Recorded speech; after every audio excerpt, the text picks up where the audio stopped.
6 o'clock. If it's the first time you've come to the District Council Town Hall, can I just say, as other chairs have done, there are toilets outside. It's just to the left and then across, and there is a drinks machine, so at any point you feel you would like to have a drink, please help yourself to a drink. So we will simply, first of all, start with apologies for absence, and I understand Councillor Peter Slack and Councillor Lees have recorded their apologies. Are there any other apologies that need to be recorded? No? Right. I think it would be appropriate at this point rather than at the end of the meeting, and I'm sorry in a way that the officer isn't present, but Mr. Joe Baldwin has now retired from the District Council as a planning officer. Joe was here during my sort of break, my sabbatical, so it's only since May that I've really got to know Joe. He was here for some 6 years, and I think we would all wish him well and to thank him for his contribution as a professional planning officer during his time working for this authority, and I just felt it was important that we acknowledged that tonight. So if you do at some point look at this, Joe, as I say, we do wish you all the very best. Now, members, if we move now to item number 2, approval of minutes of previous meeting on pages 9 to 8. If members deem them to be a true and correct record of what there and therein took place, if any member now wishes to raise anything from those minutes, here's your chance. So if not, I'd be very relieved if some member would kindly move and someone would second that they are a true and correct record of what there and therein took place. Thank you, Neil. And Peter, thank you.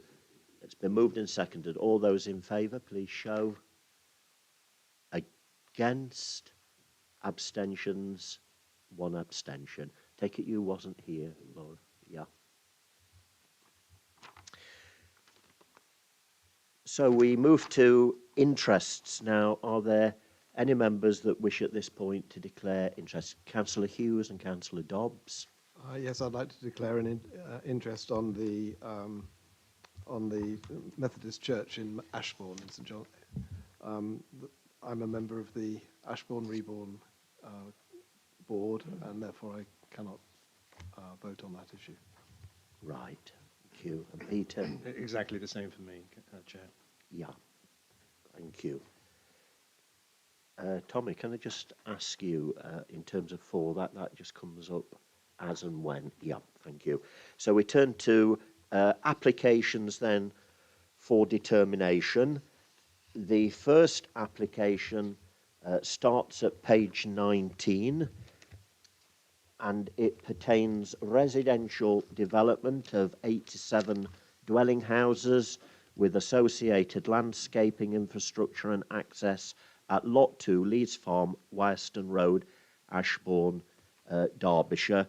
And yesterday, members visited this site. It was chaired by the Vice Chairman, Councillor Sue Burford. So I'll ask the case officer, please, to introduce this application. Chair, if I may, I thought I was going to do the site visit yesterday, but actually the co-chair, Peter O'Brien, was there. Right. So, sorry, Peter. Just to get the record right. Right.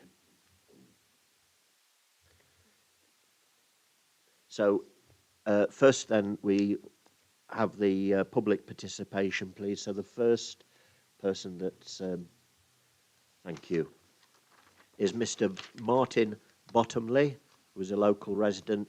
And Martin, you're going to speak against the application. That's all right.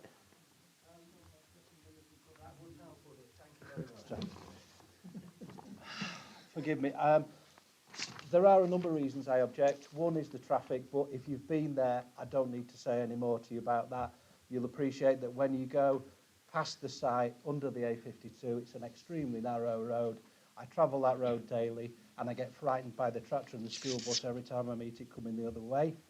If you're building houses, I would think it's fair to assume that you're going to get 2 cars per house. So I think that's going to have an impact on traffic. But if you've been there, there's not a lot more I want to say about that. The main issue I have, being a local resident, it was quite interesting. I was just sat next to a gentleman over there, and I was overhearing your conversation. Forgive me, sir. He was asking where Wyaston Road is, and the gentleman next to him explained, and he said, "Oh, you mean where the road floods?" That about sums up what I want to say to you. I've lived at that road, on that road for 2 years. Forgive me, I'm a bit nervous. And when you go down that dip, you can clearly see anybody that's been there or lives there knows that it floods on a regular basis, and it has done for quite some time.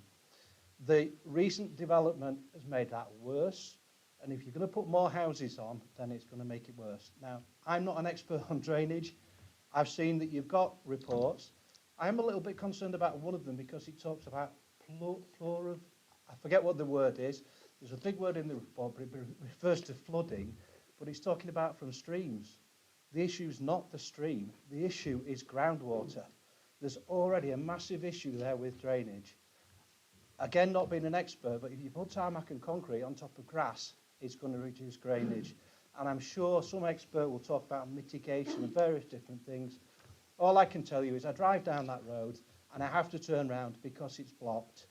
And I don't just mean blocked by a puddle. And if you don't mind, am I allowed to submit photos to you? No.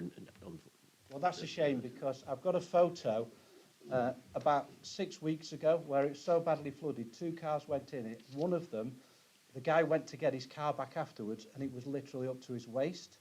That's how deep the flooding was. And the other one that I've got for you, I appreciate I can't show you, but I can tell you about it, is I spoke to somebody about this just before this meeting and I was told, oh, the problem's been solved. It's a culvert on the left-hand side as you're going down towards the bypass. It's a culvert there that's blocked and it's causing the problem. It isn't. I'm no expert, but it's not. And the reason I can tell you that, regardless of my expertise, is that water doesn't go uphill. And the water is coming from the opposite side of the road, higher up. Now, again, I'm not an expert on water, but from my days, a long time ago at school, it doesn't flow uphill. I'm really worried that they're going to allow building on a site where there needs to be some more natural, well, at least what it is, it's a problem already. If you build on it, it's just going to get worse. That's common sense, not an expert. Okay, thank you for your contribution, Martin.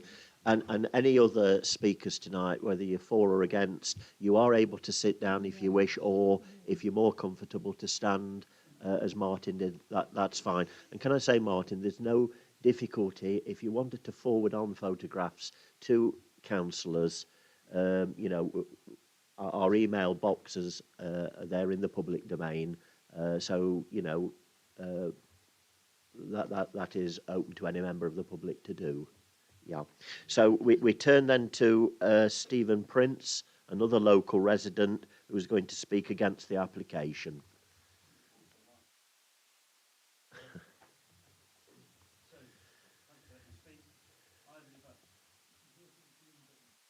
There we go.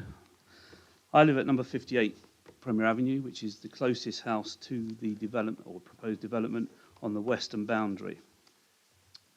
And having read the application from the start, there's some insistence that there'll be a linked path from the proposed site to Premier Avenue where I live. Having looked at it many times and professionally had it professionally reviewed, the pathway that is put in the proposition cuts across my front garden. So if you look at the plan, the pathway stops at the boundary and doesn't link up to Premier Avenue, which is intended to, because my garden is in between. So I've requested information on it numerous times and nothing's been forthcoming. So I don't really see how that path can link up. I accept we need housing, and I accept that the development we all live on houses that have been built on greenfields at some point. So I don't have a problem with that, but I have a problem with the path coming across my front garden. I'm sure everybody would. That's my first point. The second point is again on the path. In relation to the path, Derbyshire Police, for prevention of safe or preventing crime officer, has commented on the initial application and raised comment on the path and the safety concerns relating to the path and safety for us as residents, and because there is a balancing pond which you may or may not have seen on your visit yesterday, it's not very visible from Premier Avenue whatsoever. I personally have had to turf out children out of the balancing pond that is in the adjacent development, which has not been fenced according to the original planning application from the previous development. It's not safe. It's been highlighted by Derbyshire Police. On the second application, or the amended application, Derbyshire Police again have commented on the safety of the adjacent pond, or the Suds pond, and also highlighted that the pathway is not lit. And my question is, why is the pathway required, given the safety concerns that are surrounding the pathway, and obviously the ownership issue? That's basically my issue. I don't object wholly to the building of the estate itself, but the pathway instantly comes across my garden. There's my first issue. And secondly, it's to do with the safety, and it's been highlighted by Derbyshire Police. The comments that have come back from the applicant and the officer have been the pathway will be used infrequently, which begs the question, why have it if the safety concern is the pond the opposite side? It's very deep. There is no life buoy. There's nothing. It's been developed in the middle of an area that isn't accessible by children. I have a 5-year-old. I don't want him going in no pond. Highlighted by Derbyshire Police with the tragic events at Solihull. When he visited, it was frozen. We know the story there. So that's all I have to say, really. Thank you for your comment, Stephen. Can I just ask at this point, Chris, are we able to actually, in debate, respond? Because, I mean, there's some very, not just fair, but very important issues that have just been raised. Thank you. Thank you very much. Thank you. Then we have David Tyers, local resident, and his comments are going to be read now by Tommy, please. Thank you, Chair. So this is, as you said, it's on behalf of Mr. Tyers. My statement is not about trying to change your decision, but to delay it so that full and proper consultation can take place around the community safety issues surrounding the proposed footpath. The police have twice raised the issues of increased crime in Premier Avenue because this path opens up the current cul-de-sac, risking resident safety, and they want to mitigate and to protect the public. The applicant states they do not consider that the footpath would affect the amenity of Premier Avenue residents. Officers currently support the applicant's view. Police evidence demonstrates the opposite. 9 of 11 households in Premier Avenue, closest to the footpath, also disagree. It is inconceivable that the applicant knows more about community safety than the police, who are the experts and have a wealth of experience and evidence to back up their statements. The applicant has provided no meaningful information about the path whatsoever. No narrative, no safety features such as lighting, and no mitigation. Crucially, no detail has been provided on why the path is required, given there are already 2 existing routes via Wyaston Road linking to Premier Avenue or the Lodge Farm Estate.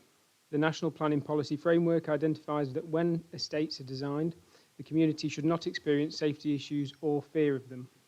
Where this occurs, applications should be refused. We are not asking for that, but for full details of the path design and related safety features that mitigate against police concerns.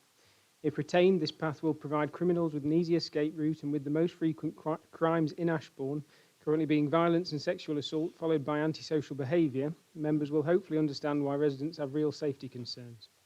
The applicant needs to properly justify with evidence that the footpath is required and safe. Most importantly, members will be aware that the District Council may be liable for any dangerous circumstances arising from approving the development where it knowingly puts harm in the way of the public. If not mitigated against the safety concerns highlighted by the police, demonstrate this potential. Surely it would be better to mitigate against these safety concerns now rather than risk expensive legal challenges in the future. Currently you are being asked to approve a lonely, isolated, unlit path that the applicant says not many people will use to provide another connection to Premier Avenue. Given the information above, why would you do that? Also, this is not a subject that should be conditioned before consultation has taken place. Please delay your decision unless the applicant agrees to remove the path from its plans, which would immediately remove all safety concerns.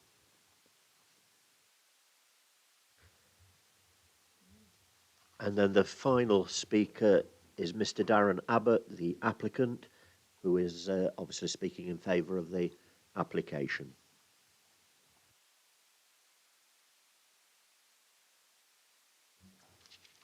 Thank you, Chair.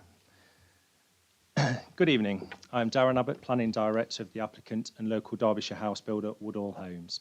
We're delighted to be continuing our investment in Derbyshire Dales area and looking to build upon our successes at Tansley and Matlock. Our latest project at Darley Dale started in the new year, along with progression of our Middleton site following your favourable resolution last month. As detailed in your officer's presentation, this is a well-related parcel of land abutting Ashbourne settlement boundary. The local plan identifies Ashbourne as one of the district's main towns and a first-tier settlement, these being the primary focus for development to safeguard and enhance their strategic roles as employment and service centres. In this regard, the proposals align with the Council's adopted strategy in context of Local Plan Policy S4, forming logical and sustainable development that would support and have access to readily available local services, facilities and amenities. This is essentially the final piece of the jigsaw along Ashbourne's southern periphery, following a similar format to the successful neighbouring schemes delivered by David Wilson Homes, Cameron Homes and Redrow. Our proposals have evolved over the last 18 months through extensive dialogue with your officers who, as I mentioned last month, have been excellent and are a credit to your authority. We also listen carefully to consultees, both statutory and interested parties, and through these discussions have significantly reduced the development quantum from 150 units presented during pre-application engagement to the 102 originally sought upon submission of our formal application in November last year, being further reduced to 87 under consideration today in response to the discussions with Derbyshire Wildlife Trust. Our proposals work efficiently with the existing topography, with the access and roadway following site contours to ensure an adoptable gradient can be achieved. Homes are then sensitively placed along this route, including those of a bespoke design that discreetly deal with the level changes. Through discussions with your officers, these proposals were iteratively revised to achieve an appropriate visual impact against the built form backdrop, design, appearance and unit mix, whilst the Derbyshire Wildlife Trust have been instrumentally involved in shaping the scheme, notably retention of robust habitat corridors linking with those already present to the south and north of the site. We have also offered to remove the footpath link to Premier Avenue as referenced by the earlier speakers if members consider that to be necessary. The resultant development proposes a choice and mix of properties through a range of 1 to 5 bedroom homes, including 26 affordable houses, along with bungalows, minded of the strong demand locally.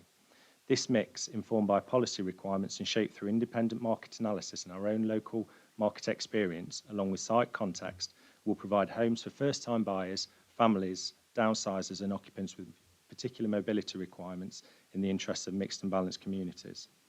All high-value trees are retained, with the proposals delivering a policy-compliant net gain in biodiversity, including a 73% gain in hedgerow habitats. Over 55% of the site is retained as attractive open spaces, which includes multifunctional green infrastructure and broad landscape corridors, along with provision of a local play for use by the community. From a technical perspective, working closely with key statutory consultees to ensure policy compliance, there are no statutory objections against the scheme. This includes County Highways, Local Lead Flood Authority, Environment Agency, Derbyshire Wildlife Trust and the Council's own Environmental Health Team. The application is supported by a number of robust assessments and includes a site-specific drainage strategy detailing sustainable measures such as below-ground storage tanks and flow restrictions to ensure a greenfield runoff characteristic is achieved, along with considerate garden levels to allow for localised infiltration. Importantly, the site is not at an elevated risk of flooding and the proposed development will not increase flood risk elsewhere, including to the A52 underpass, as the site will be positively drained west away from this.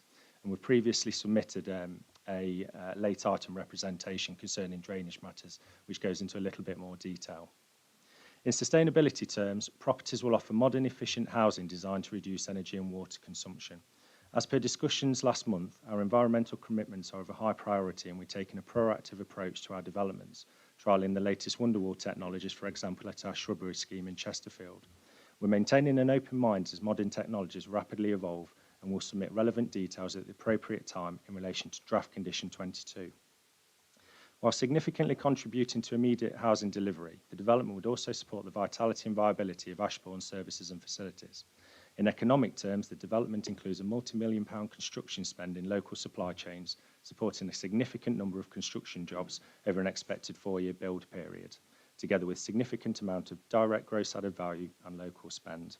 In conclusion, minded of the site's excellent sustainability credentials, compatibility with surrounding land uses and neighbouring developments, no objections from any statutory consultees and provision of robust technical evidence, clearly supporting the proposals and approach pride, we would welcome your support in backing your officer recommendation to approve this full application. Thank you. Thank you, Mr. Abbott. That concludes representations and comments. Now, the case officer was Mr. Joe Baldwin, but Chris is going to take us through this, please. Thank you, Chair. Before I present this item to members, just draw your attention to the late representations that we have received. Some of the initial comments repeat some of the concerns that have been raised by the speakers this evening. And there's also some comments from the applicant in respect of that land drainage proposals for this site. So members may just want to take a brief moment just to read those comments.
Members had enough time to read the comments. Okay. Officers recognise that this is a challenging site. In terms of the topography of the site, it is a steeply sloping site. Officers have worked extremely hard to ensure that development on this particular site is of a form that is compatible with its surroundings. We've looked very carefully at the engineered solution for the development platforms to ensure that development won't appear conspicuous in views from across the landscape. We've worked hard on the design of the houses to ensure that they reflect local vernacular and will ensure a high quality development on this edge of town site. There are a number of significant constraints with this site. There are ecological constraints which are covered in the officer's report, and we feel that the reduction in the amount of development has enabled a high quality development in design terms. We're happy with the layout, and it does also allow for biodiversity net gain to be delivered on the site, so enhancements to biodiversity, retention of landscape features of importance, and we feel that it addresses all the technical matters that we've looked at in the officer's report. There are a number of concerns that have been raised by the previous speakers, one of which relates to drainage. Other comments mainly relate to the suitability of the access which connects the site to a potential connection route through the Premier Avenue estate to improve connectivity to the facilities and services that are available within Ashbourne Town. On the latter, the applicant has agreed to omit that path if members feel that it's inappropriate.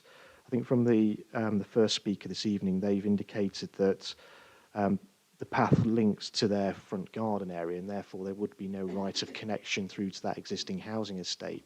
So in that respect, the possibility of future connection to that existing development appears to be non-existent. So therefore, members could reasonably look to omit that from the scheme, and that could be potentially dealt with by condition.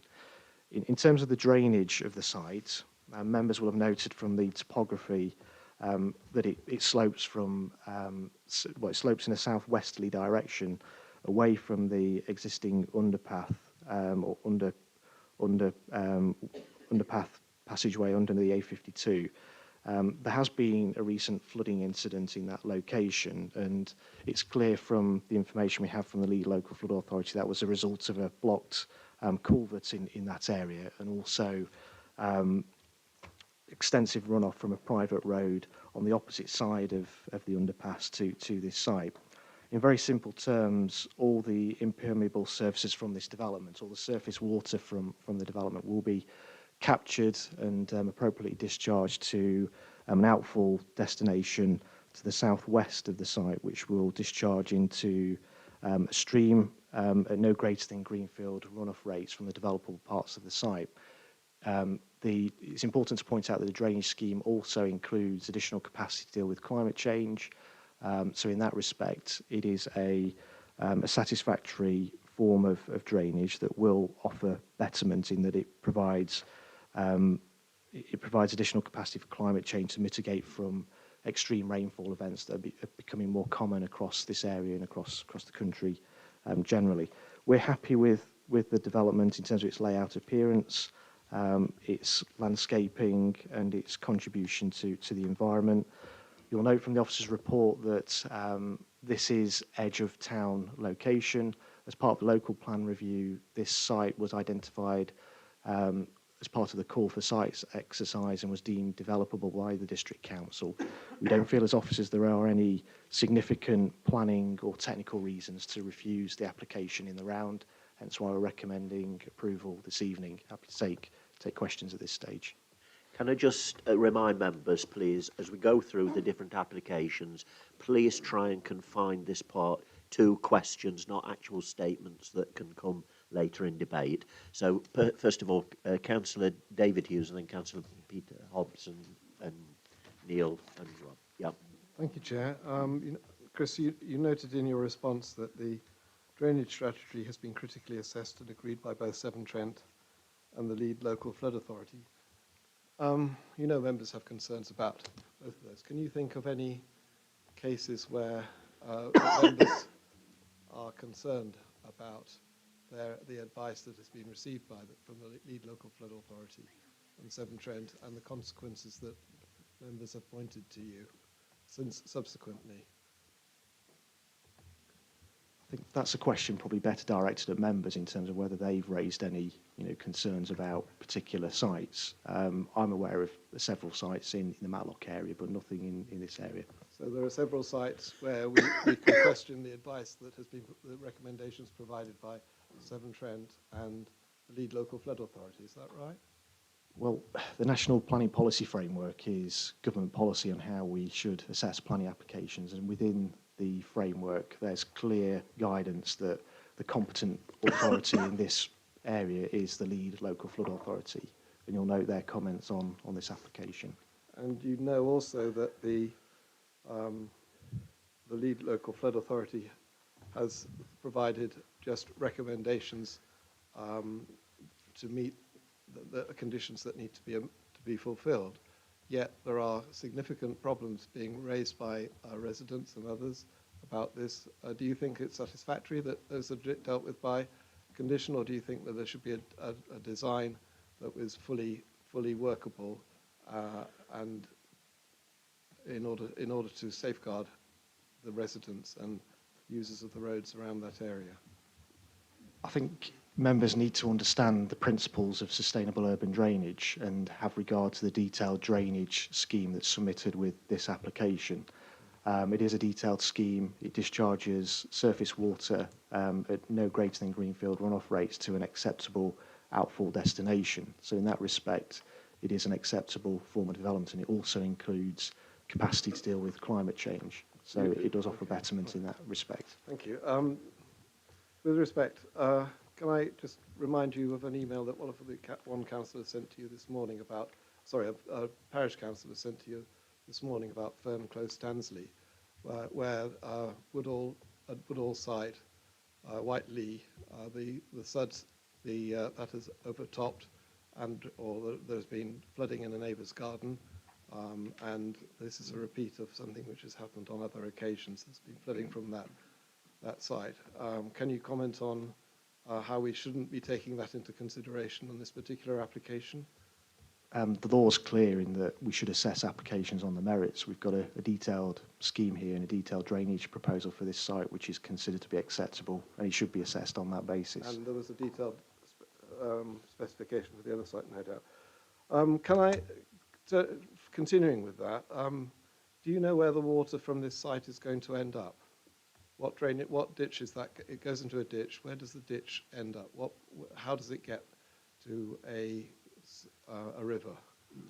Yeah, I think if you refer to the late representation comments, and if you have regard to the land drainage scheme that's submitted with the application, the intention is that you'll have a engineered series of sewers through the development site, which will outfall to a stream at the southwestern end of the site. Do you know where that stream ends up? I'm assuming it'll end up in the Hemmoor Brook at some point. So we don't know where it goes? Well, I think that's where it will go, yes, because that's at a lower level. And do you recall that Waterside Park was flooded, or has been flooded in the past? I think what you've got to understand with sustainable urban drainage is that as a green field, there'll still be some discharge, well, there will be discharge of surface water from this site into that stream. This proposal controls discharge from the site to no greater than greenfield runoff rate, and it includes capacity to deal with climate change. So there's increased storage capacity within the site. That's the principles of sustainable urban drainage. So in that sense, it should offer betterment. And is the water going into the same watercourse this time now as it has done or would do before at the moment? It's highly likely, yes, greenfield runoff rate into the stream. Same stream? Same stream, yes, because of the topography of this particular site.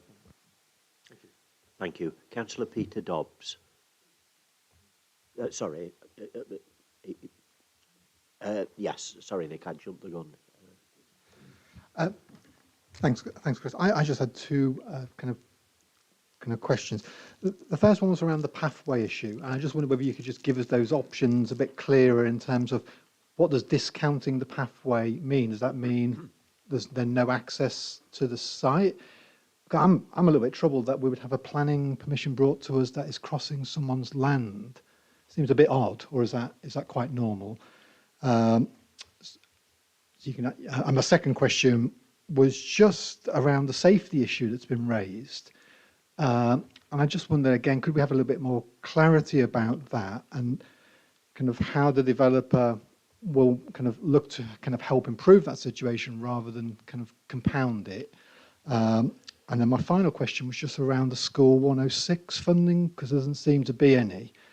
And I'm just getting a little bit troubled with kind of the way that Derbyshire County Council is reporting to us the school data, because it seems inconceivable to me that none of the schools would need additional support in the crisis that most schools are in at the moment. So it seems a bit strange that every other part has got some Section 106, but the schools haven't. So that's not the fault of the developer, but there's some questions about the information we're getting supplied to us, I think. Okay, thank you, Councillor. Addressing the footpath question first, although this site is on the edge of Ashbourne, we accept that in sustainability terms, to access the town centre, it's some walk. You have to, first of all, navigate your way through the development site, then all the way along Wyaston Road to be able to access the town centre. So it is a significant distance, and the footpath was considered to be a potential future option for a connection to be made to the town, which would offer a more convenient route, let's say, for pedestrians or users of that route. I think what's clear this evening is that that route relies on third-party land and private land, and I think it's highly unlikely that that particular property owner is going to allow people to cross their land to access the town. So I think it'd be safe to assume that this evening, and to look at, if members are minded, to approve the application, omitting that from the scheme, so that path in its entirety could legitimately be omitted. So just come back on. Is there not an option that we could put on the condition to identify a different route for the path? If it's such a long walk, surely it's worth working with the developer just to see whether there's an alternative that doesn't impinge on someone else's property. I think that's a sensible suggestion to look at, options to improve connectivity. I'm pretty sure the developer will have tried to do that, but we can try and explore that through condition as well, but doesn't involve that exact route which is laid out on the plan. In terms of safety, obviously that would deal with that safety concern that's been raised if that path is omitted, and I suppose it's a matter of judgment, isn't it, in terms of what weight that carries in a planning decision that we make. The final question is a more difficult question to answer. I mean, we do trust the educational authority, the county council, that they have a good understanding of what the educational needs of the district will be in the future. I've said this before. Derbyshire Dales is a very unusual area in that we've got the demographics of this area is such that we've got a significant ageing population, a growing ageing population. We've got a high proportion of over 50s living in the district, and they base their assessment on population projections and demographics. And although it seems really perverse, doesn't it, allowing such a large amount of development in Ashbourne, but the reality is that having regard to those demographics and likely trends, that people or number of children on roll will decrease in the next 5 years, and that's the advice we're given, so we have to trust that. Yeah, no, and that certainly is a strange one, because when you think of how much housing development we've done around Ashbourne, and every time it's coming back saying no educational, it just doesn't stack up to me, and so something seems fundamentally wrong with the process, and so maybe that's something we as a planning committee should maybe maybe scrutiny should pick that up as part of something to investigate with the county council. Okay, Councillor Dobbs, please. Thank you, Chair. First of all, Chris, could I just pick up on something that I might have misheard, but I do have my hearing aids in tonight, and that is, you said that this was rated in the SHLAA as being developable. I'm looking at a map which is marking it undevelopable, which was published in March 22. Just to clarify that comment, so undevelopable in ecological terms, but those ecological matters have been addressed. So in landscape terms, it's deemed developable. It was given a green for landscape, and all other issues that were looked at as part of that process. If I may intervene, it was red flagged on sewer capacity, wasn't it? Foul sewer capacity. Yes, there were technical issues that have been addressed through this application. Okay. Do we have access to any of those? Because I couldn't find anything about that in the pack on the portal from Severn Trent about sewer capacity. Yeah, in terms of discharge into the receiving watercourse, so there's two discharges. There's a foul discharge and there's the surface water discharge. So surface water discharges into a receiving watercourse in this particular case. Foul flows from the development. We have a development that's obviously proposed, and the developer will have carried out a sewer assessment, sewer capacity assessment as part of that. And the water company have a legal responsibility and requirement to accommodate foul flows from new development. So it shouldn't prohibit the development on the site in terms of foul flows.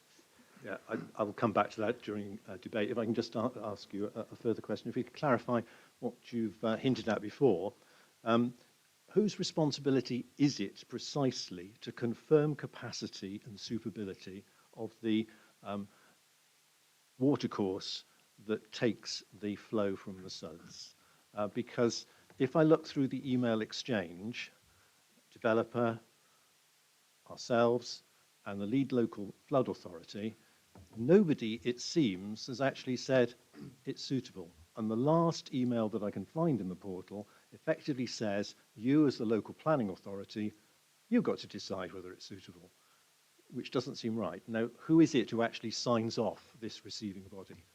Yes, it's the lead local flood authority that advises the district council on the suitability of the land drainage proposals for the site.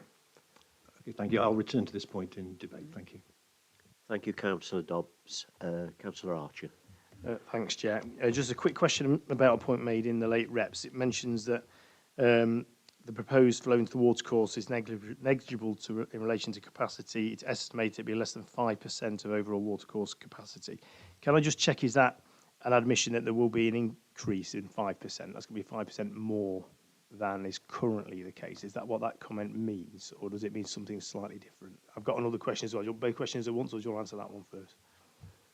I'll try. Yeah, I'll try and answer it. I don't proclaim to be a drainage expert. These are comments from the applicant's drainage consultants. I think we need to, read them in that context. 5% represents the flows into that stream. I think that's fairly, that's clear in terms of what that means. What's difficult to assess is there will be some greenfield runoff from this site. That's modelled in a way which, there's a standard way of modelling that, but it's not I admit it's not an exact science. It'll come down to ground conditions, soil conditions, to know exactly how much water runs off from that site and enters the stream currently. I think it's impossible to give you, an exact figure, but there will be some runoff from the site into that stream. Okay. Yeah, I'll probably return to that in debate as well. And the next question, I can absolutely see each time an individual development is brought in front of officers, why they may, as an individual development, be approved. But my big concern with this is the cumulative impact of various developments. There's so much development on this site. Lots of individual developments have grown and grown and grown.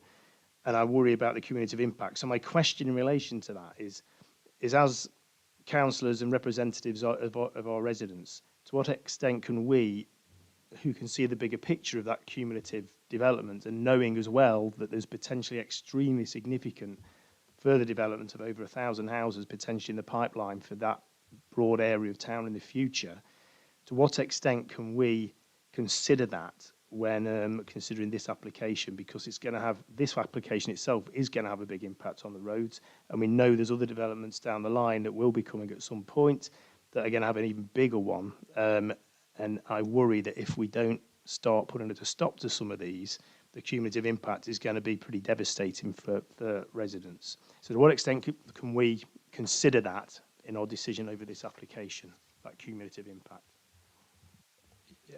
We're required to consider applications on their individual merits, and obviously we've got the advice of the Highway Authority in respect of this particular application. In terms of strategic sites that are coming forward, again, as part of the local plan process and ultimately the review of the local plan, which is at an early stage at the moment, that is looked at by those consultees, and there should be a strategic approach to delivery of any necessary infrastructure to support that development. So there's two tiers to it. There's the allocation of the strategic stuff in the plan, which is considered and scrutinised by consultees, and then assessment of individual applications. Just to remind members, it's Councillor Sue Burfoot, Councillor Neil Buttle, and then Councillor Murphy, sorry. Sue. Thank you, Chair. I just wanted to ask about the affordable units. I think we've got 26 affordable units, Chris, on site. That's correct. Yeah. Do we know how many of those are wholly rent, of those 26? And while you're looking that up, I need to know whether they conform to the NDSS, which is the Nationally Described Space Standards. That's to do with minimum floor areas. I know on one of the applications further on this evening, we do have comment from our head of housing, but I can't find one on this. I should have asked before, so apologies. No, that's okay. We haven't got, looking at the officer's report, we haven't got any comments from the housing team at the District Council. What we have is a proposal to deliver policy compliant levels of affordable housing on site. The application should be assessed on that basis. We don't have a policy currently that requires houses to be of a set size. We have a housing mix policy that requires size of units to be agreed, and the mix of units and based on numbers of bedrooms, but not space standards as such. It is advisory and it is a material consideration, but it's not a policy requirement.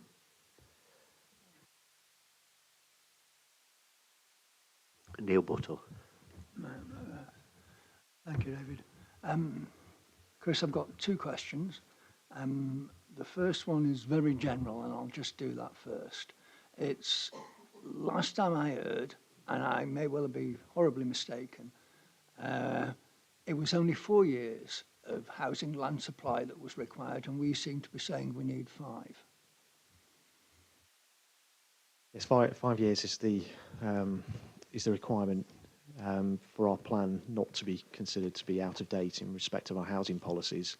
I think whilst, you know, some of the bigger strategic sites, you think of the sites that have still to come forward, you've got Gritstone Road, you've got Middle Peak Quarry, you've got another site in Wirksworth, and you've got Ashbourne Airfield. Cumulatively, that represents over 2,500 homes, and that is a significant proportion of our housing requirements.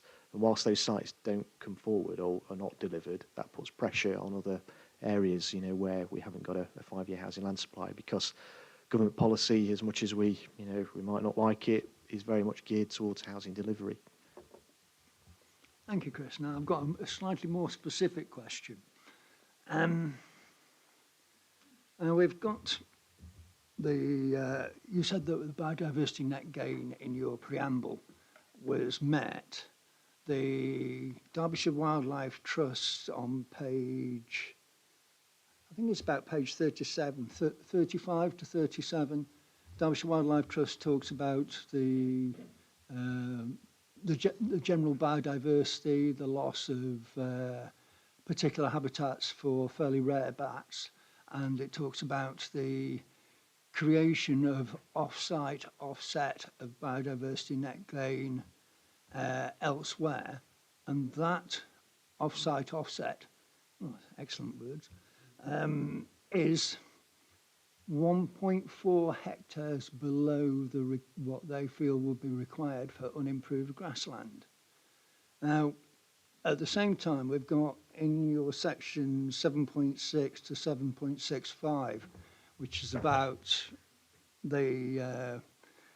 us facing up to our lack of 5-year housing land supply. We've got I think it's 7.63, it mentions that biodiversity net gain is one of the things that we can stand against the assumption that our 5-year land supply lack of will trump. I think I'm obviously not being amazingly clear. The question is, does the Derbyshire Wildlife Trust thing mean that I can move against recommendation because the lack of offset of 1.4 hectares elsewhere does disqualify the question about 5-year land supply in 7.63? Yeah. I'm sorry about that. I do it just understand. seems to be how it I works. understand the question. Thanks, Councillor Bottle. What policy requires, what national policy requires where we're in this circumstance where we can't demonstrate a 5-year housing land supply is that we should consider approving housing development, unless there are significant and demonstrable reasons not to. So when you look at applications in the round, there might be, it might be biodiversity net gain, it might be other things that you want to give weight to, and it's whether those cumulatively, significantly, demonstrably weigh against the development, where there's in a balancing exercise, there's a tilted balance in favour of the development. I think you need to have a look at paragraph 7.47, which deals specifically with what I think you're referring to there, because there is some habitat on site, the neutral grasslands that you've referred to, which is a habitat type that's of a particular value. I'm not claiming to be a wildlife expert here, but my understanding is that the comments are in relation to the trading rules. So where you have habitat of a particular value, you can't trade that off with other habitats of lower value, for example. But that's in relation to mandatory requirements for how we deal with biodiversity net gain, which will be introduced in the Environment Act. You'll note the government's delayed, that coming into effect until an unconfirmed date in January. We're in a position where policy at this moment in time is that development sites should deliver a measurable net gain, which this development does.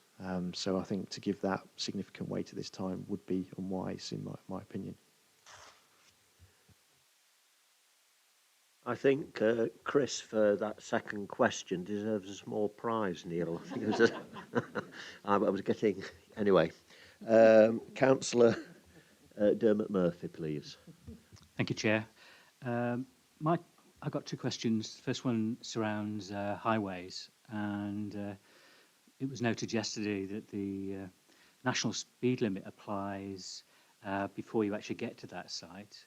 And I've noticed with other developments, I can think of one in Holland Ward, it took us about 5 years to get the 30 mile per hour put beyond the site, and it'd be vital, in my thoughts, that where we have the underpass for the bypass, I know people race down that hill, get a lot of momentum. I'm sure they're doing over the national speed limit to get up the hill. The thing is, if people are doing that, you're on top of that junction quite quickly. So what can we do to encourage highways to address this sooner rather than later? As part, if this application was approved, there'd be a separate procedure under the Highways Act. So Section 38 and 278 of the Highway Act will deal with adoption and connections to existing highway infrastructure. And as part of that process, the highway authority should be looking at, what is required to ensure that development is safe, and that would include traffic calming. You'll note on the development site itself, there's proposals to, because it is quite a long stretch through the development site, there are proposals to have traffic calming in the form of build out in the road, so it narrows in parts, and that allows for street trees to be included in the layout.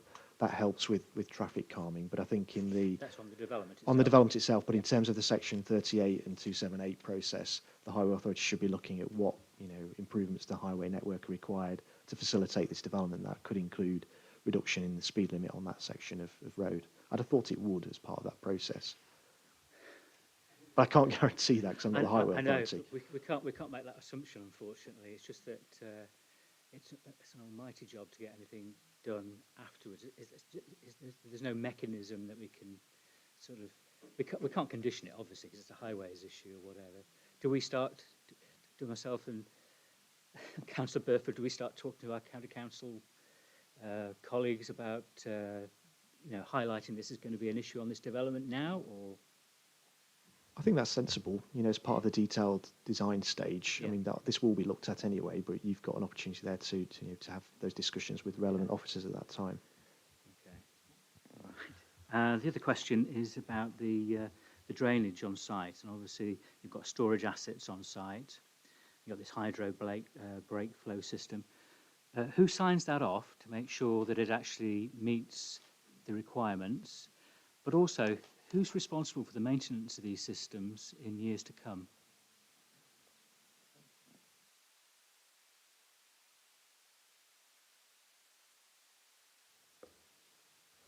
Yeah, sorry, I'll just check and see if there was, the conditions that I normally expect to see on this application.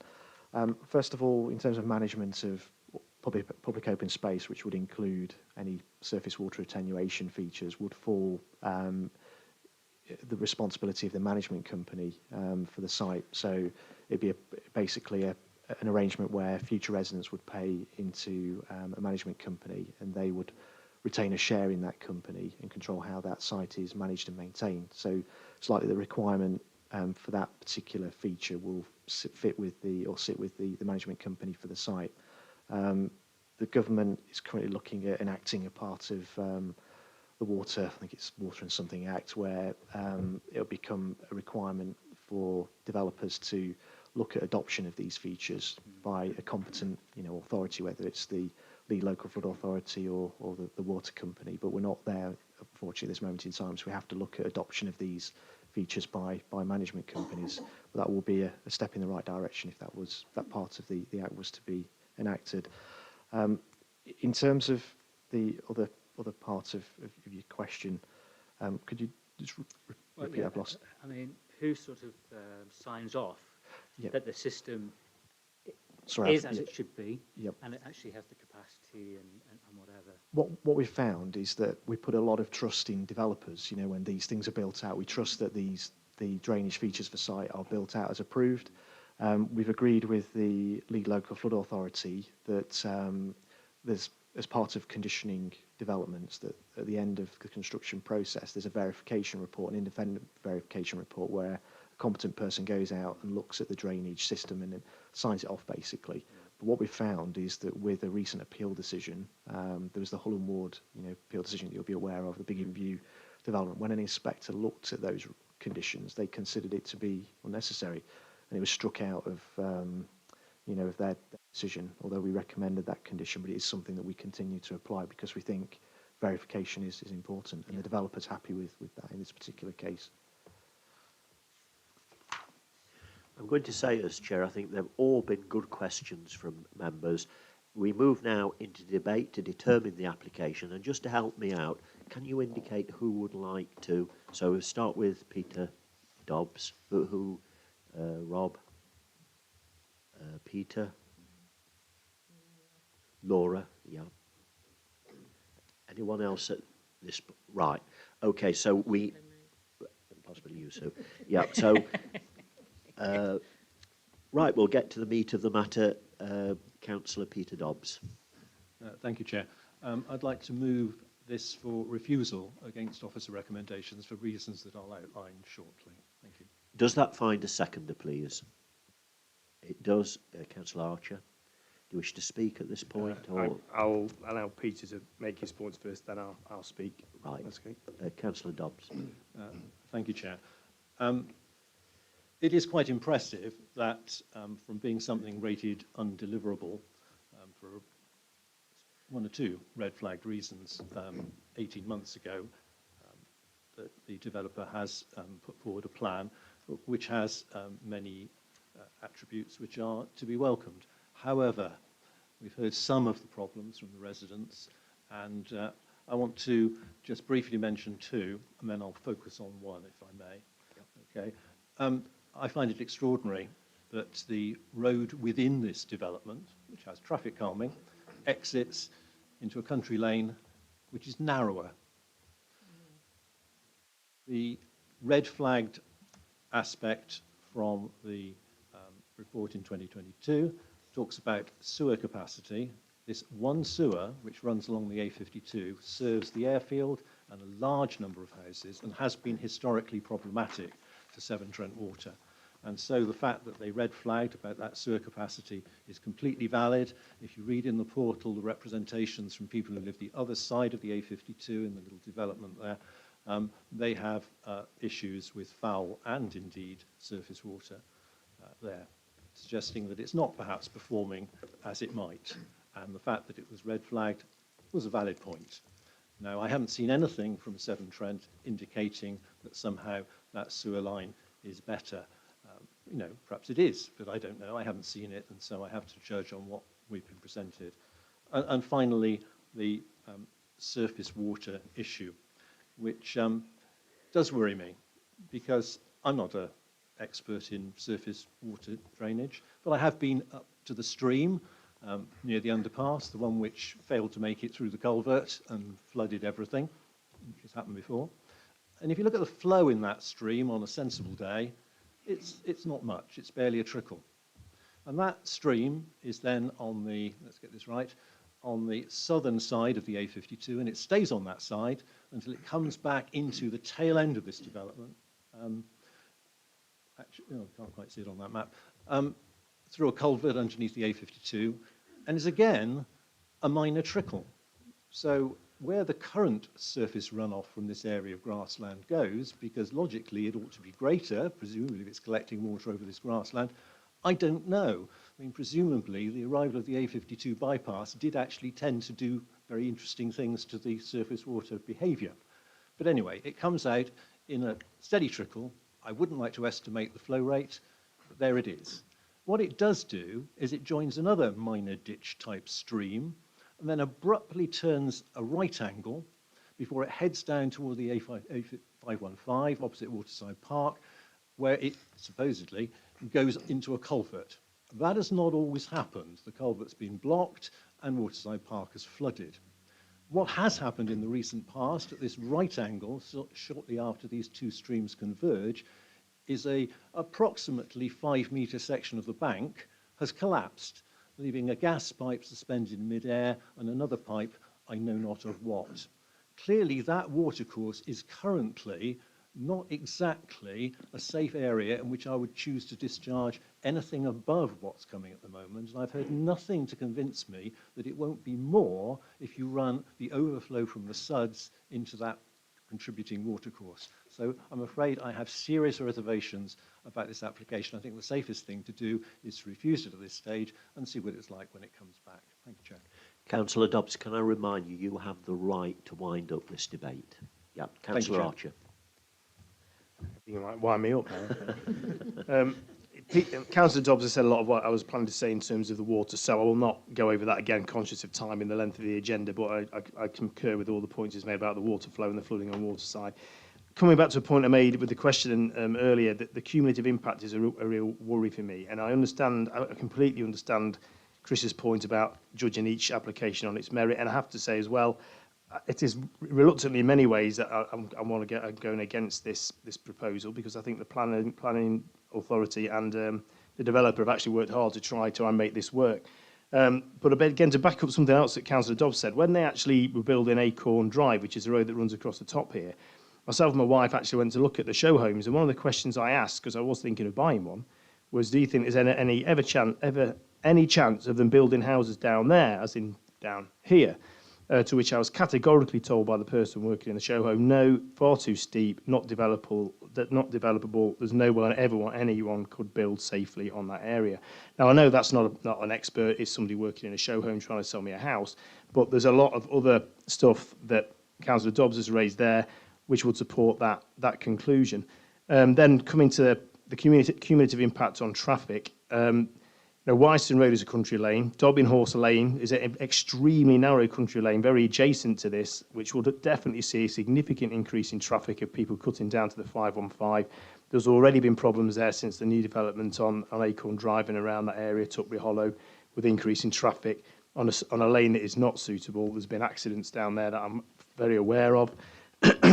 So ultimately, I know the developer said this will be the final piece of the jigsaw, but there seem to be quite a lot of pieces of this jigsaw on the top of the hill, and it's made a very, very big picture without any improvements to the infrastructure, and the infrastructure is breaking already. And when we know there's 1,000-odd houses coming on the airfield at some point, all being well, I just don't think Ashbourne can take it, unfortunately, and that is why I'm not, with some regret, able to support this application.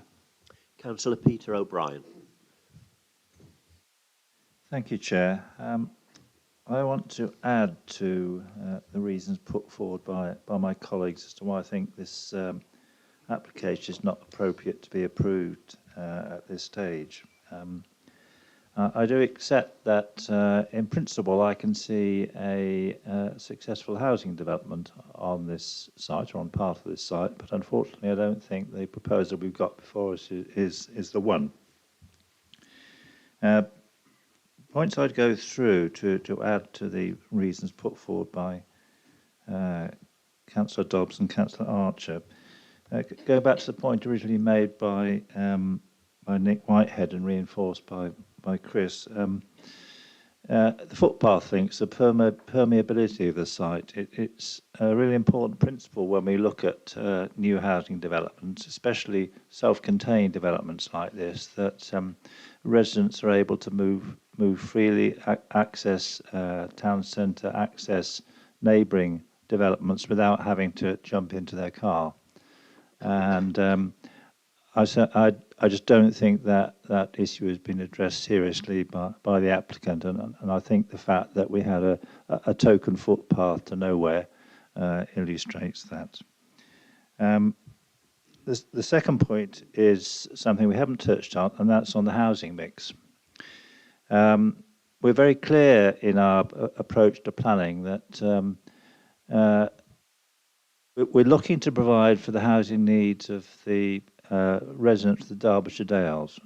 We're not in the business of providing accommodation for people to move in from other parts of the country as a priority. And we're very clear in our policies how we address that, and we set out a housing mix which we expect developments to achieve. And that housing mix says, for example, that 1 and 2 bedroomed units, we would look to achieve a 45% of the total development being of 1 and 2 bedrooms. This development provides 10%. So rather than 45%, we're offered 10%. Now, there is a clause in that policy which says that the applicants can make a case to change that proportion. The case the applicants have made is that recent sales in the Ashbourne area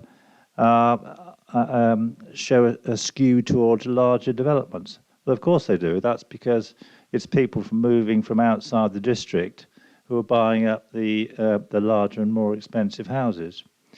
So I'd want to see, as one of those reasons, that we go back to a more appropriate reflection of our housing mix policy. And I would say there's reference to the Iceni report here.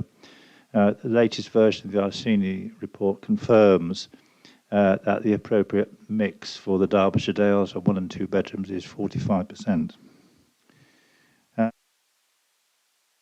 I then want to turn to the design concept the design concept in the proposal. When I first looked at the design layout on the for this application, I thought I was making a mistake. I thought I was looking at the Caravan site layout. What we have here is a lengthy cul-de-sac, and that's quite a challenging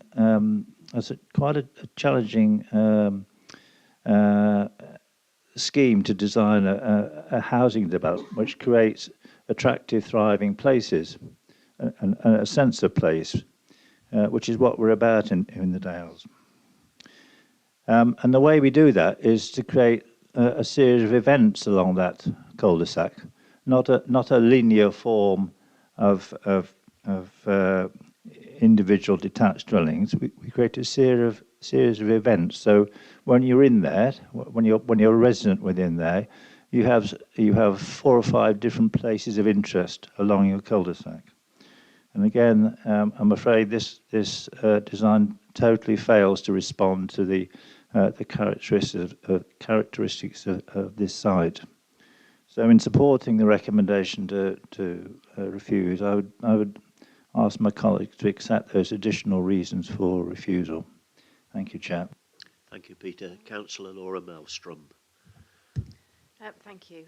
Before hearing the other speakers, I was minded to suggest that this application be deferred because of the matters which might have been capable of rectification within a short period of time. But I think, having heard in particular Councillor Dobbs, I now feel that the problems here are more grave than can be easily fixed. But just to outline the concerns that I had in addition to those, obviously the footpath that goes nowhere.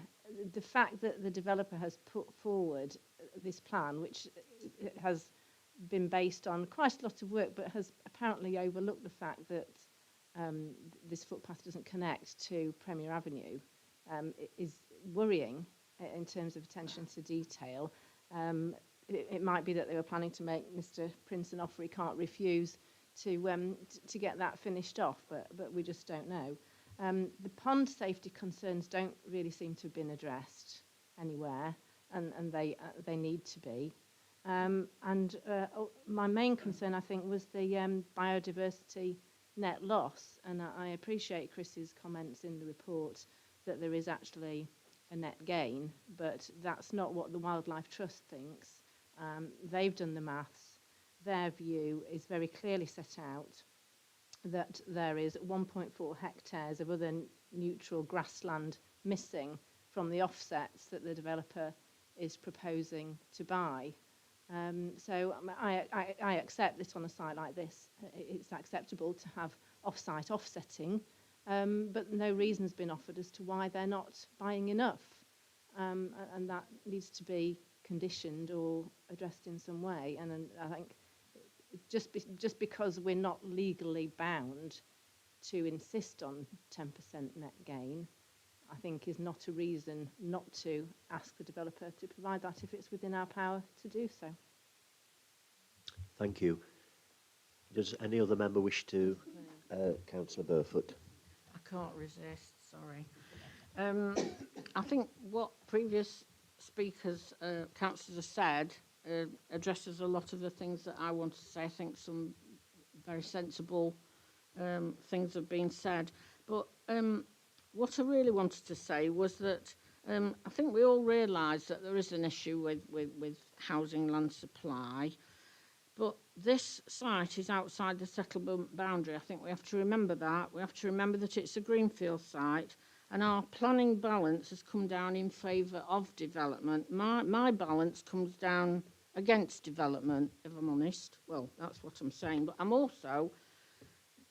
really disappointed that the developer hasn't given us any details about the floor areas of the affordable housing, particularly the ones that are going to be for rent.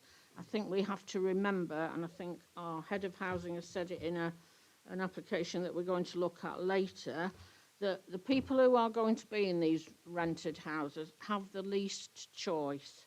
The choice for lots of people who are going to move to these 5-bedroom houses, they've got the choice. They can look at the size of the floor areas and decide, no, that's not big enough. But the people with the least choice are the ones that are going to be in the rented accommodation, and I think at the very least they should have minimum floor areas, and we've not been given those, and I suspect that's maybe because they don't meet the minimum standards. So I should be going along with colleagues against this application. Councillor Dobbs, would you like to wind the debate up now, please? I'll be as brief as I can. Yep. I think we've heard several points: traffic, sewers, housing mix, design, accessibility, favourable to being able to get to places on foot or by bicycle, biodiversity. I think it's back to the drawing board. This is a challenging site. It was always acknowledged to be a challenging site. This is an ambitious solution to a difficult problem, but I don't think it's a solution that we can support today. Thank you, Chair. Members, it's been moved and seconded that we refuse this application. All those in favour, please show. Against? Abstentions? It would appear that the recommendation for refusal has been accepted. So, thank you, members. Chair, point of order. Yeah. Can it be noted, can all of the many points that have been made about this development and the problems that it are of the development and that have been raised in this meeting, can they all be recorded? And if it goes to appeal, can we make sure that every single one of those problems is noted? And can the report come back to members of the committee before it is submitted to the planning inspectorate, to confirm that those people who have voiced concerns have the opportunity to ensure that their concerns are properly illustrated and explained for the planning inspectors. Can I just inquire, Tommy, have we actually kept a list as the debate from when questions were being asked? And we can go back over that, Chair, but it wasn't. But it's on recorded. Into the motion. Yeah, yeah. It is incorporated into the live stream. Yeah, I mean, I accept fully, David, what you're saying, and thankfully we've got the whole thing recorded. So I certainly would support you in what you're saying if it came to a. But can it be confirmed that the people who have made comments about the development and have talked about in this debate, can they see the report before it is sent to the planning inspectorate if appeal happens? Yeah, please, Chris. Yeah, just to clarify for members, officers will not be presenting the council's case in this particular instance because we wouldn't be credible witnesses to any subsequent appeal because we've recommended approval of the application. So if this application was to be determined via the inquiry procedure, for example, the first thing a barrister is going to say to an officer is, as officers, you've supported this scheme. You know, how are you a credible witness to defend, you know, the council's case? So it'll have to be the person that put the motion on the table and the person that seconded it that would lead the council's case. You may need to appoint a consultant to help you with that case, but it will be for members to put that case to the inspectorate. Can I assure you, David, I would make it my business as chair of the planning committee with the ward members to hopefully collate and ensure what you know. Chair, isn't it the duty of the officers to support the councillors in explaining their case in planning speak? That's not always the case, is it? Because I've actually, in the past, on 2 occasions, because it went against officer recommendation, thankfully we won, but my past seems to say that it's down to us. We would get support and all of that, but it would probably be, David, down to us to do that. Is that right, Chris? What's happened here with significant developments? Because we appreciate that members aren't experts here, and they'll need to present, you know, as robust a case as they possibly can. What's happened in the past that you normally appoint a consultant to represent you, and you would explain what your concerns are, and they would be expressed in planning terminology, if you like. I mean, we'll try. I mean, we could help with the bones of a statement, but if we find ourselves in a situation, for example, at inquiry, we just wouldn't be a credible witness. We'd be compromising our professional integrity by, you know, participating in an appeal in that manner. David, do you wish to? Yes, I mean, I'm just a bit concerned that would the district council pay for that consultant, or does that fall to the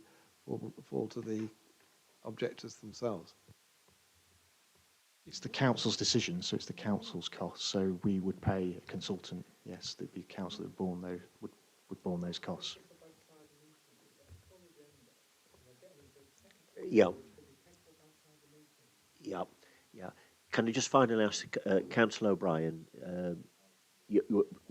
I think that would be wise. I hope you would accept the spirit of what I'm saying, David. And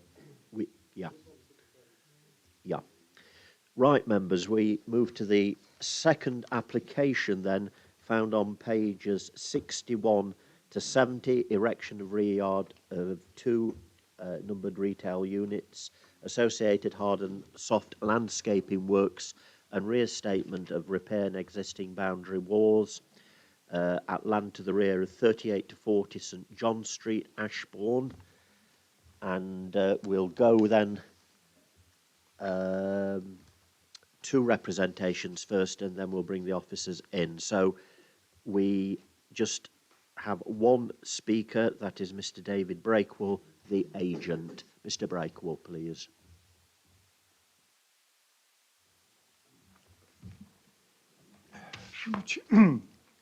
Excuse me. Thank you, Chair.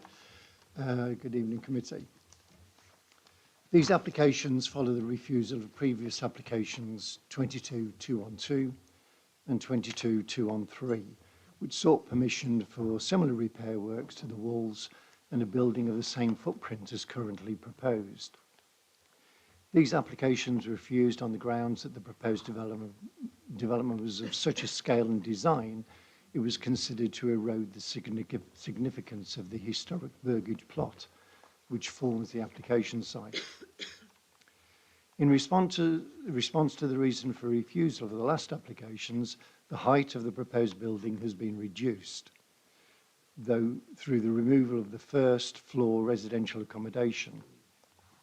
Whilst the footprint of the proposal remains the same, it accommodates only 1/3 of the heritage asset, that is the burgage plot. The application site forms part of the very bottom of the historic burgage plot.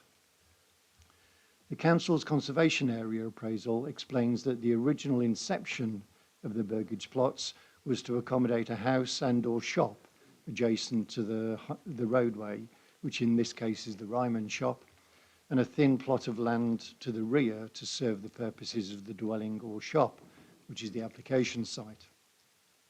It goes on to state that over time, changes in use and circumstances have led to piecemeal development of the ends of the burgage plots against the access lane. In terms of these revised planning applications, the single-storey form and nature of the proposed development means that it is now very much appears as a service building, which is ancillary in terms of its size, scale, form and massing to that of the main listed building within the grounds of which it sits. The overall size, scale, bulk and massing of the application building is also reduced by the diminishing ridge line, which is broken on 3 separate occasions as the building steps down the site, which further assists in reducing its visual impact. Positioned on the bottom part of the Burgage plot and separated by the parking courtyard, the application building would be a significant distance from the rear elevation of the Grade 2 listed building and therefore appears visually severed from it. This design approach assists with providing the building with a very functional and utilitarian appearance, with the intention that it can no longer be considered overly domestic, which has been an issue raised by the Council on the previous proposals.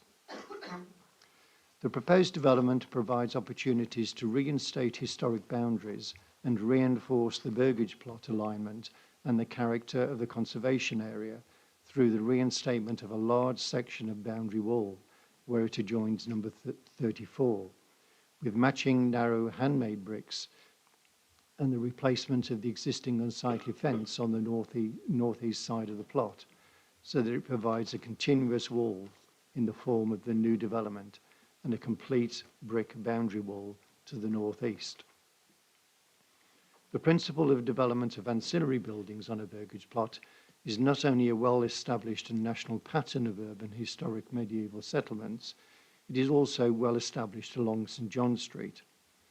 The proposed development would have a positive effect on the Ashbourne conservation area and the setting of the listed buildings, as it would preserve, as it maintains and does not harm, the character of the Ashbourne conservation area, and enhances it by bringing a neglected space with poorly maintained urban environment into full use, restoring historic boundaries, reinstating a strong sense of enclosure to the curtilage of 3 listed buildings, and providing a sympathetic, well-considered and traditional floorscape based on using local vernacular materials. For these reasons, we ask that the permission be granted to both applications. Thank you very much. Is it Sarah? Thank you. Okay, we've visited this one, so obviously it's highly visible from the main car park within the centre of Ashbourne. The context of the site is that it's within Ashbourne Conservation Area, and both 38 and 40 St John Street, Grade 2 listed buildings, and also the site is part of a medieval Burgage plot. 2 new build commercial units and the rebuilding of curtilage listed walls are proposed. It's obviously, in our assessment of this application, we've obviously taken the advice of our conservation officer, who's our specialist in this regard. He's looked at the historic usage of the Burgage plot and feels that it's been remained open and undeveloped, and considers its survival is considered within Ashbourne Conservation Area appraisal to be an important landscape feature.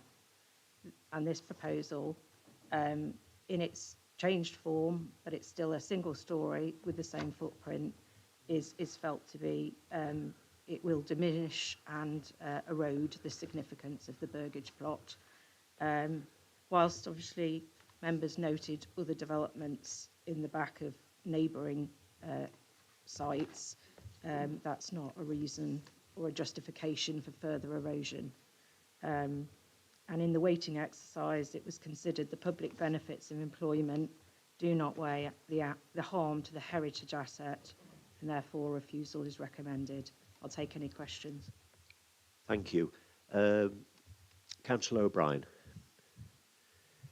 Thank you, Chair. I think it's unfortunate that the Conservation Officer isn't here to answer questions which I'm sure members will have. Sarah, in paragraph 7.3, you say that in principle, retail use is acceptable on this site. and I note we refused a previous application, and we're refusing this application. Now, I have to say, it surprises me, given that if the principle is acceptable, we haven't been able to arrive at a satisfactory agreement with the applicant. Can you explain in simple terms what form of development you believe would be acceptable on this site? Chair, I'll come back on that question. Sarah's not the case officer for this application, but I'm aware of it and its assessment.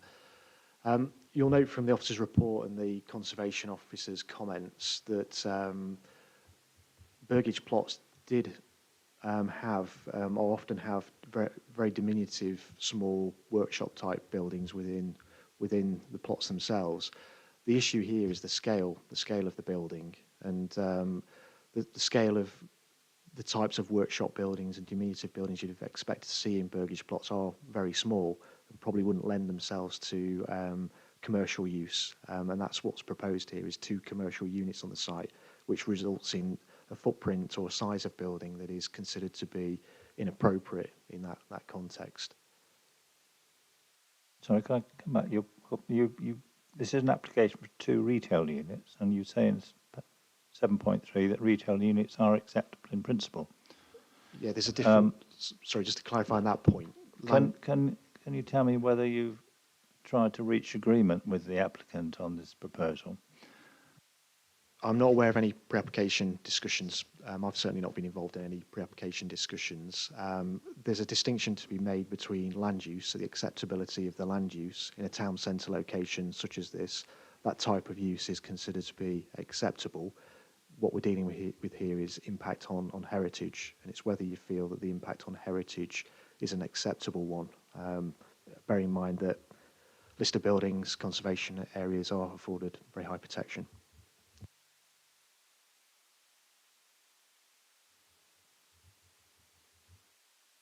Any further questions, Councillor Bryan? No. Councillor Whitehead. It's just a very quick question, and please excuse my ignorance, but I'm still quite new to this planning business. What is a burgage plot? What is the history of it, and kind of why does it pertain to this particular site? I'm in danger of making a fool of myself here because I'm not an expert either. But the significance is that you'd have a commercial, so it's a linear plot of land which would have had a relationship with a watercourse, for example. So you'd have a commercial property or a property on a service road, and then you'd have small independent sort of operations happening alongside the river. You might have had small tanneries and things. That's my understanding of what a burgage plot is. And that's why why you'd have small diminutive buildings within the curtilage of such properties. Councillor Hughes. Chair, can I speak in debate, or have we moved to debate?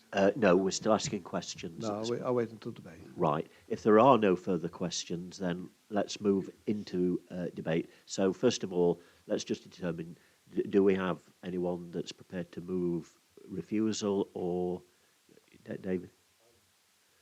I would like to move approval of approval. Can I ask, first of all, does that find a seconder? Else it will fall. Councillor Bryan. It's been moved and seconded. Councillor Hughes. Thank you, Chair. I recognise the issues concerned from a heritage point of view. And I also recognise that it's a valuable piece of land in the middle of Ashbourne that is suitable for economic development. And Ashbourne is, at the moment, attempting to improve its attractiveness to business and to visitors and to residents, and we're promoting that in terms of Ashbourne Reborn and in other measures. And I feel that refusal of this application goes against what we are trying to do otherwise in Ashbourne, so my first point is really that there is opportunity here for increased business in Ashbourne, right next to the car park, so easy access to new shops from the car park. The second point is that if you look along these the sites that we're talking about, they're generally untidy. So, and they, by the looks of things, they've been untidy for 20 or 30 years.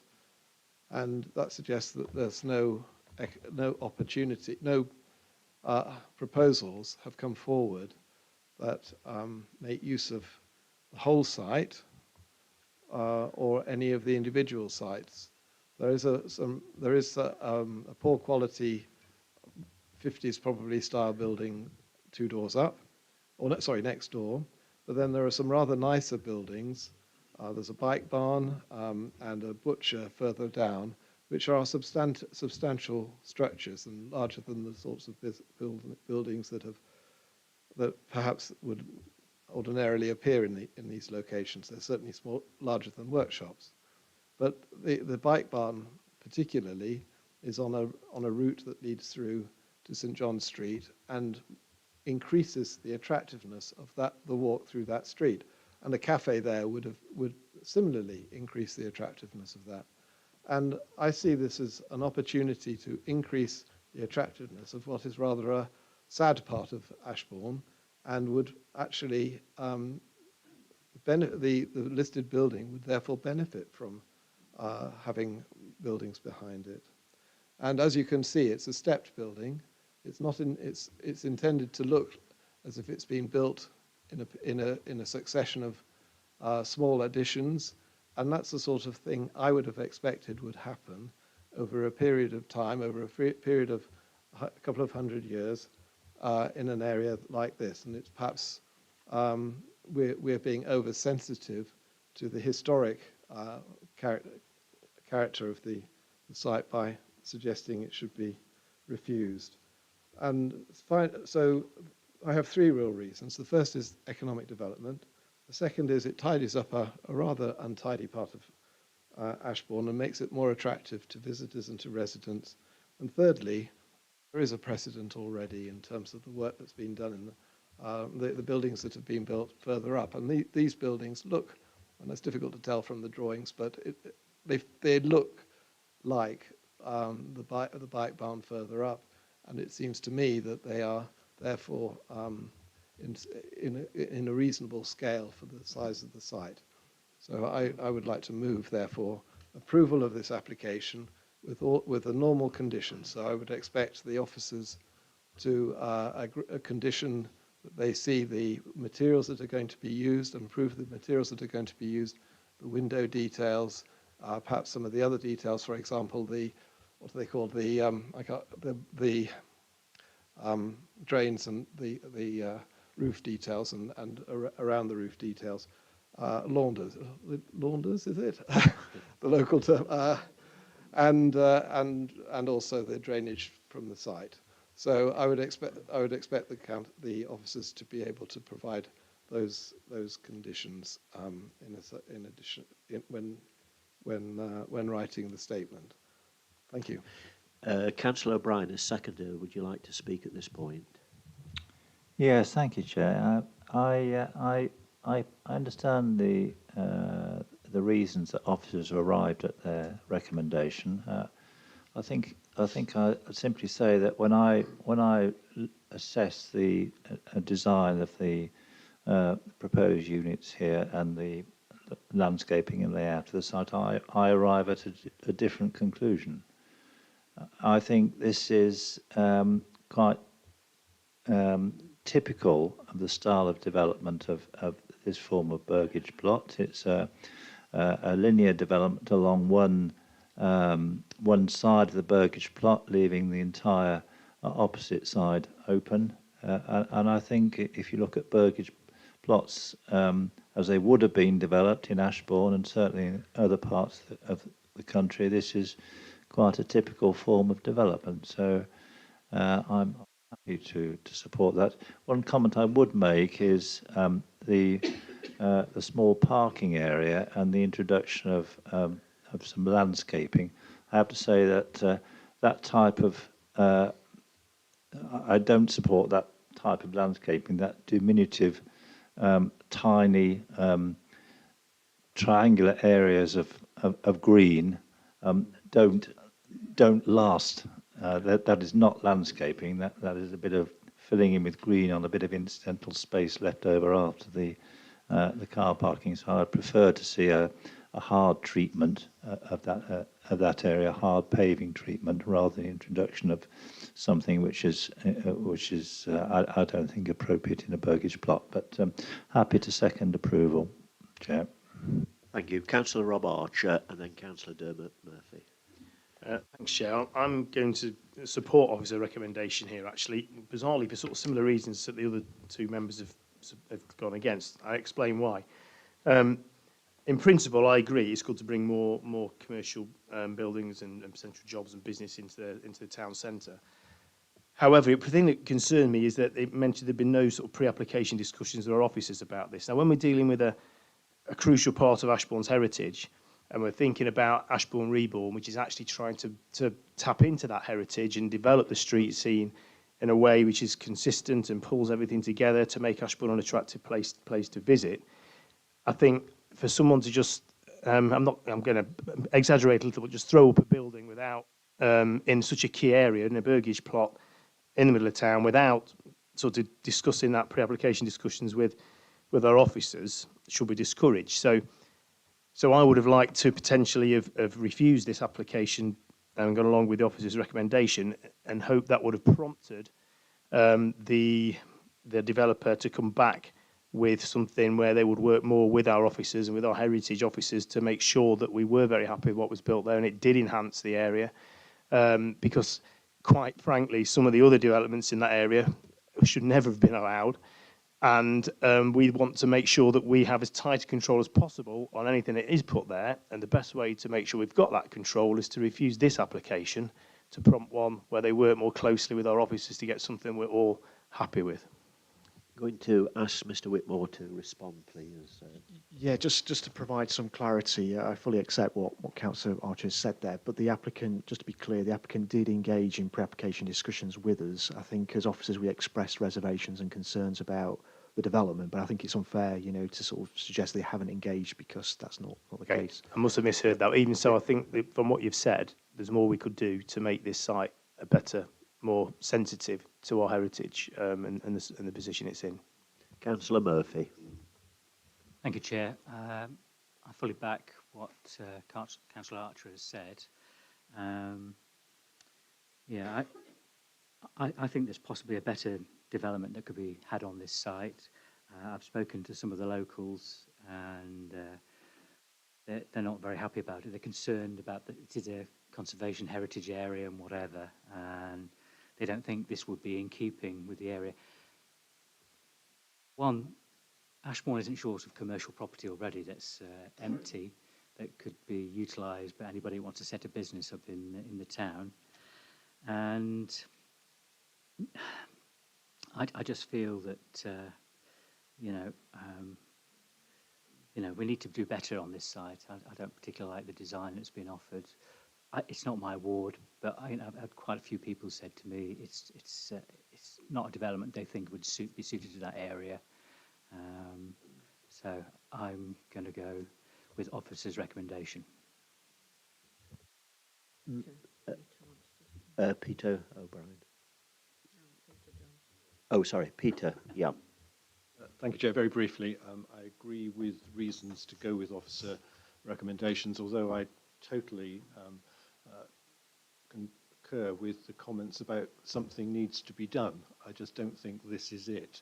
And a scheme which brought on board other burgage plot owners and created something which did do justice to what, if you like, lies behind potholed car parks would be good. Thank you. Members, can we just test now the motion? It's been proposed that we grant this application. Does the mover wish to wind up, or can we just put it to the vote? Well, I hear the sentiment of the meeting. I don't know if how my seconder feels about this. I would say that we have what we have on the table, and it's something which is better than what is there already.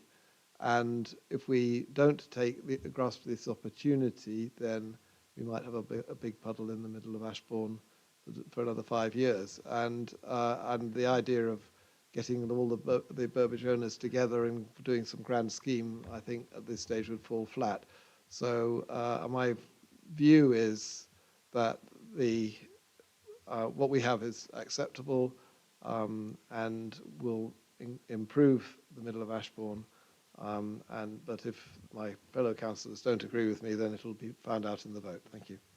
Right, let's take that interesting step. All those in favour, please clearly show. We're in favour of granting the application. Yep. So it's 2-4 against. Well, abstentions. Thank you. Therefore, would someone kindly move officer recommendation of refusal? Councillor Archer, and it's seconded by Councillor Dobbs. Could I just add a footnote on that with the hope that the developer will come back to work with us to come up with something that our heritage team are more happy with. Yeah. Can that be conveyed, please, Chris? Yeah. All those in favour, please show. Against? Abstentions? Therefore, the motion of refusal is the determination. So we'll move then, members, to our next application, which is similar in that it's found on pages 71 to 81. Work to boundary walls in association with development in rear yard at land to rear of 38 to 40 St John Street, Ashbourne. And again, if Mr Breakwell would kindly come and address the committee, please.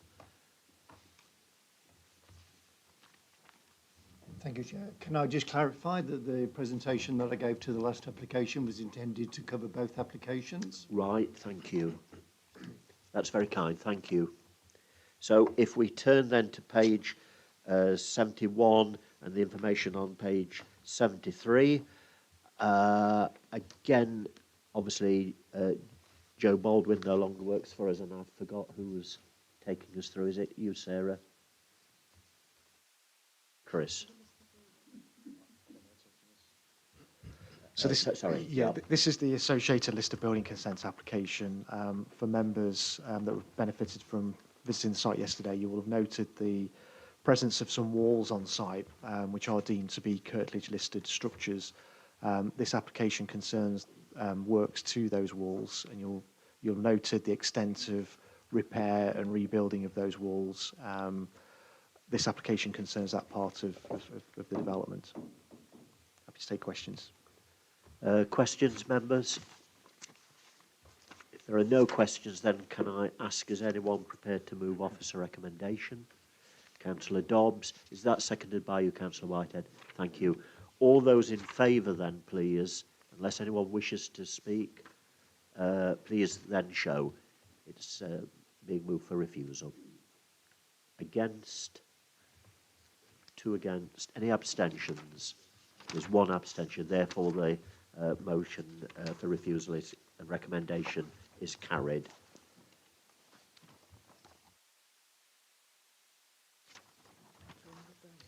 Right, we move now to page 79. The application pertaining cladding of static caravan and installation of decking and screening with associated engineering works from 1 number holiday let at Atlow Mill Lane, Hognaston, Derbyshire. I'm not sure. Yeah. Thank you.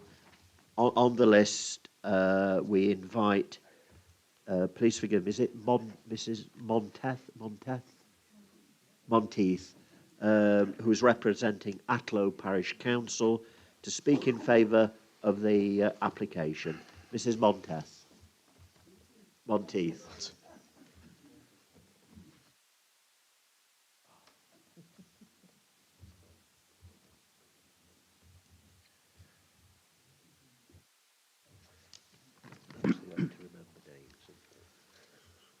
Ready? Right, thank you.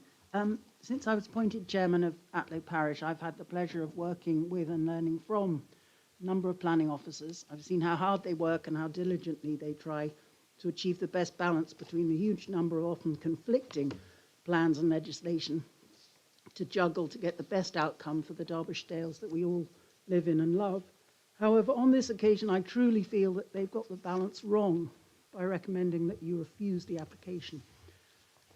I actually felt the majority of points in the officer's appraisal were very positive towards the application. Sorry, can you hear me? I'm very croaky, right? And in fact, only 2 reasons were given for the recommendation against.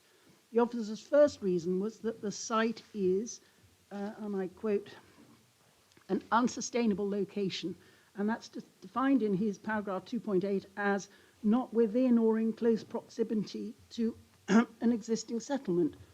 Now, Atlow parish is quite small in size and very small in population. The centre of the village is probably the village green or the grass triangle around which are grouped 9 of the parish's permanent homes. But these 9 comprise less than 20% of all of the homes of us proud Atlowians. And of that remaining 80% plus, Atlow Mill is actually the closest to the village centre, which I thought was interesting. And according to the officer's report, over 80% of Atlow households are in unsustainable locations outside the settlement. I'm not looking forward to explaining that at our next parish meeting. I think we've got to recognise that a huge proportion of the holiday accommodation in the Derbyshire Dales is situated in very rural locations away from amenities, and it's very often selected by holiday makers explicitly for this reason. The second reason for recommending refusal is that the proposal is, I will quote, encroaching and intrusive in the setting of Atlow Mill and harmful to the character and appearance of the open countryside. Now, this obviously has to be a subjective judgment, but this particular one is one that Atlow Parish strongly takes issue against. We think that the proposal will be quite attractive, enough to bring in and please visitors, whilst being really quite unobtrusive. I wonder if members who visited the site yesterday really felt that it would be encroaching, obtrusive and harmful. I think we need to go back to finding a balance here between the various objectives. There are many concrete reasons to support the proposal, including creating a sustainable business which will continue to bring money into the local community, to provide accessible accommodation, something we are very short of in the Derbyshire Dales, and reduction of the impact on the environment. I think it's also important to recognise that this isn't really a completely new development in the sense of putting a new building in the middle of a field. It's a case of moving a bit of an unwelcoming eyesore to a more secluded position where its appearance and performance will be greatly enhanced, and all this within the applicant's own garden. Mrs. Monteith, you have now gone over, actually, okay. And can I just thank you for coming and representing your parish council tonight. Thank you. I call upon the applicant, Mr. James Jarvis, please.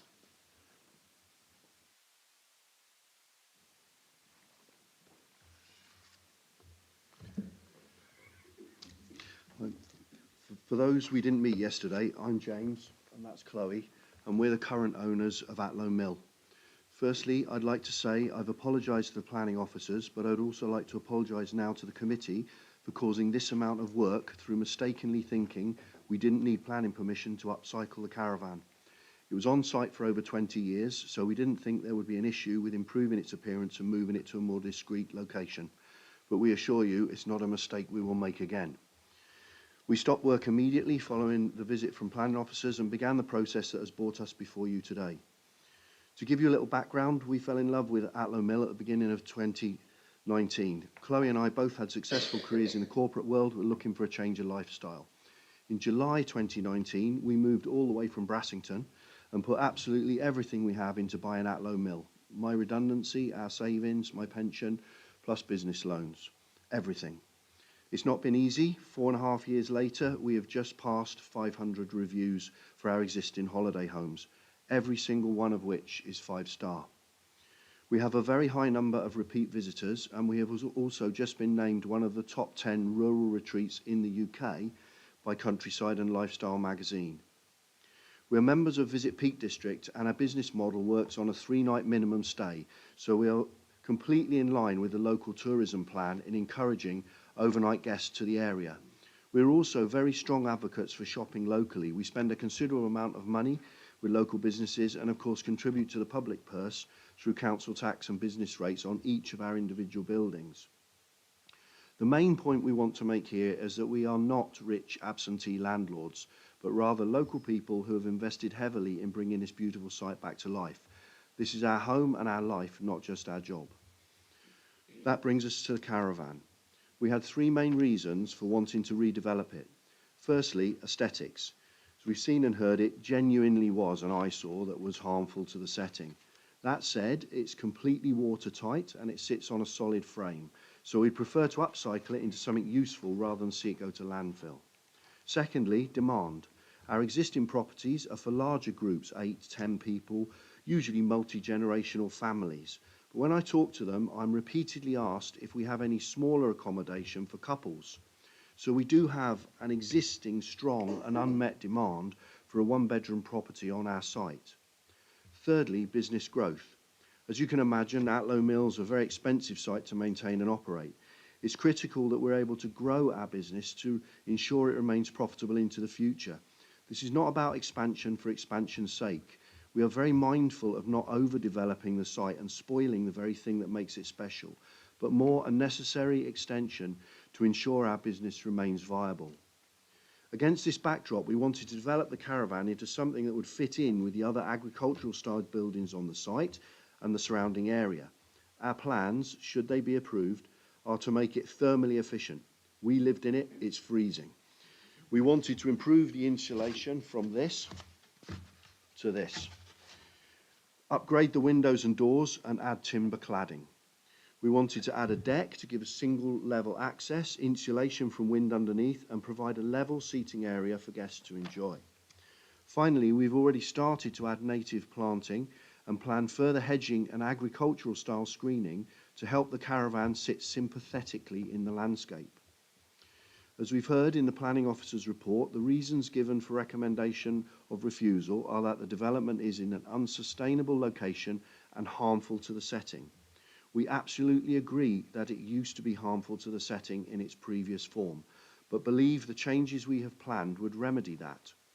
We also hope that the wider contribution the Caravan will make to ensuring our business is economically sustainable outweighs the concerns around the sustainability of the location.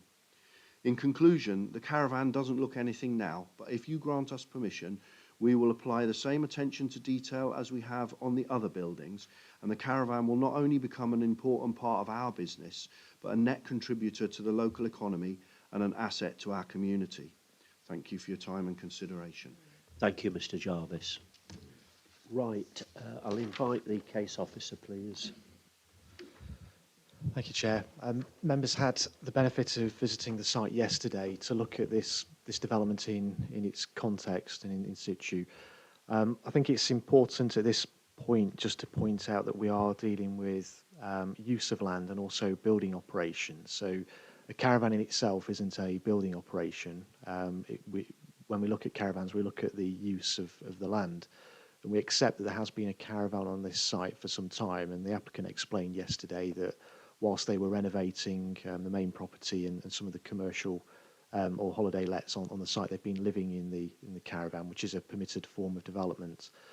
The reuse of the caravan for holiday let purposes, and also its siting within an area which has decking, substantial decking and frame around it, the cladding of the exterior walls and roof with timber cladding and profiled steel sheeting amounts to a building operation. So we're dealing with both use of land, unauthorised use of land as a holiday let, and also the unauthorised building operations. So I think members just need to be mindful of that. We've been here before in terms of, what our policies in our plan require in terms of tourism-related development. As officers, we feel that this is an unsustainable location, having regard to the the nature of the village, which it's most closely associated with, it has minimal to no facilities to service accommodation of this nature. So anyone visiting this site are wholly reliant on private motor vehicle to access the most basic of provisions, services and facilities, and to access some of the attractions that the people that come to enjoy when visiting the area. So in policy terms, it doesn't meet policy, hence why we're recommending refusal of this application. I'm sure members will have many questions about this development and happy to answer those. Councillor Whitehead. Thanks, Chris. So just a couple of questions about the caravan. So if there wasn't a planning application before us, could that caravan just stay there indefinitely? It depends how it's being used. So if the storage of a caravan on the land for purposes incidental to the enjoyment of the main dwelling house, for example, may constitute a lawful or permitted form of or use of the land. If it was used as a holiday let, that amounts to a material change of use of the land that requires planning permission. So it very much depends on how it was being used. Right. So, I mean, my question really pertains to the fact that really, as stated by the parish council, we already got an eyesore here. And I think what I'm seeing from these plans is this idea of cladding it and adding decking. Do we not think that would actually improve the visual appearance of it, forgetting about the policy? So just from a visual appearance, this would be an improvement.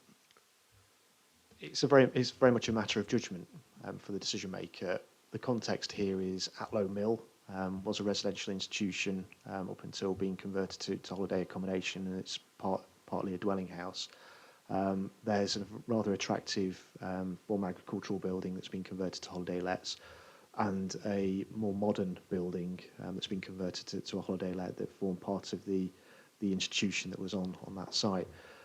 It's whether you feel that incrementally further development within the grounds of that non-designated heritage asset in the form of a chalet type development is appropriate. It's very much a matter of judgment. And so my final question is just around that sustainability question. So as you've just said, we've already had a development happen within the mill. Were they not deemed unsustainable under the same criteria, but we passed that? Yeah, I'll explain this. So where you've got existing buildings on site that are an asset, if you like, to the site and their surroundings. So we recognise that, in the countryside, there are very many buildings that contribute positively to landscape and the character and appearance of the area. And the policy does allow for conversion of those buildings, which has happened on this particular site. So we recognise the value of those buildings and the retention of them in landscape and character and appearance terms. This is additional new development in a countryside location, so there is a distinction there. Councillor Archer, then Councillor Hughes. Very quick question. Are we allowed to ask for measures to put in place to mitigate the sustainability issues of having to use a motor vehicle? As people who have been on this committee a while will know, I'm a strong advocate for electric vehicles, for example. So could we ask them to make sure there is an EV charge point at the site, which would mitigate some of the sort of sustainability issues of motor vehicles? I think this has happened before, that you could look at, a condition that seeks to agree sustainable travel plan to see what's possible. But I think, in this location, there has to be some realisation and acceptance that the vast majority of journeys to site are going to be by private motor vehicle, whether that's electric vehicle or combustion engine vehicle, because there isn't anything in the way of an alternative. So it's very much a case of members to consider that. No more questions, Rob. Councillor David Hughes. Thank you, Chair. This is a technical question. Chris, has the whole site got C3 approval, holiday accommodation approval? From my understanding, there's the main dwelling which the applicants live in. There's the main mill building, which I believe is a holiday let. You've got the former farm building that's been converted to 2 or 1 holiday lets, and then you've got the modern building, which is a holiday let. So there's a number of units of residential accommodation on that site. Would there be? Would it constitute a change of use in this case, from a caravan, the static caravan, to a holiday let? It's a creation of a separate planning unit, so it's a change of use of that part of the site, but it's a new planning unit on the site. All right, okay, thank you. And I'm reading again that it's about the permanent parts of the development that we're really refusing planning the planning permission for, is it? So if the caravan remained as a caravan, it could be used as a holiday let, but it's the cladding and the decking that we're objecting to. It's the use, so the principle of the use, so in sustainability terms, but it's also the appearance, so it's both things in this case. So we're saying that the use, the site use doesn't actually apply to this because it's another unit of use as holiday accommodation. Yeah, the judgment is a additional unit of tourism accommodation on this site appropriate in sustainability terms, and regard to our development plan policy. Okay, right, thank you. The Vice Chairman and then Councillor Buttle. Councillor Burfoot. I'm just wondering, I realise that the applicants are not allowed to speak again, Chair, but I'm kind of getting nods and vibes and thumbs up about this idea of EV charging. So would that be possible to condition if we were minded to approve this application, that there is at least 1 or 2 EV charging stations? I don't know how many would be required or considered suitable, or Councillor Archer might have a view on that as an owner of EV car. I just think we need to do what we can to. We have to accept. My personal view is we have to accept that people come to the Derbyshire Dales are going to end up staying, unfortunately, in places that require motor vehicles. So I know that potentially goes against some of the policy, and I understand why the officers are saying that this is a reason to refuse it because of that. But if we're going to be realistic, we just need to make sure that we try to make sure that those people using those vehicles, they are going to use them. We just need to try and make sure they can use them with as minimal economic, environmental impact as possible. So 2 will be great. Yeah. Councillor Buttle, can we have one of your classic questions, please?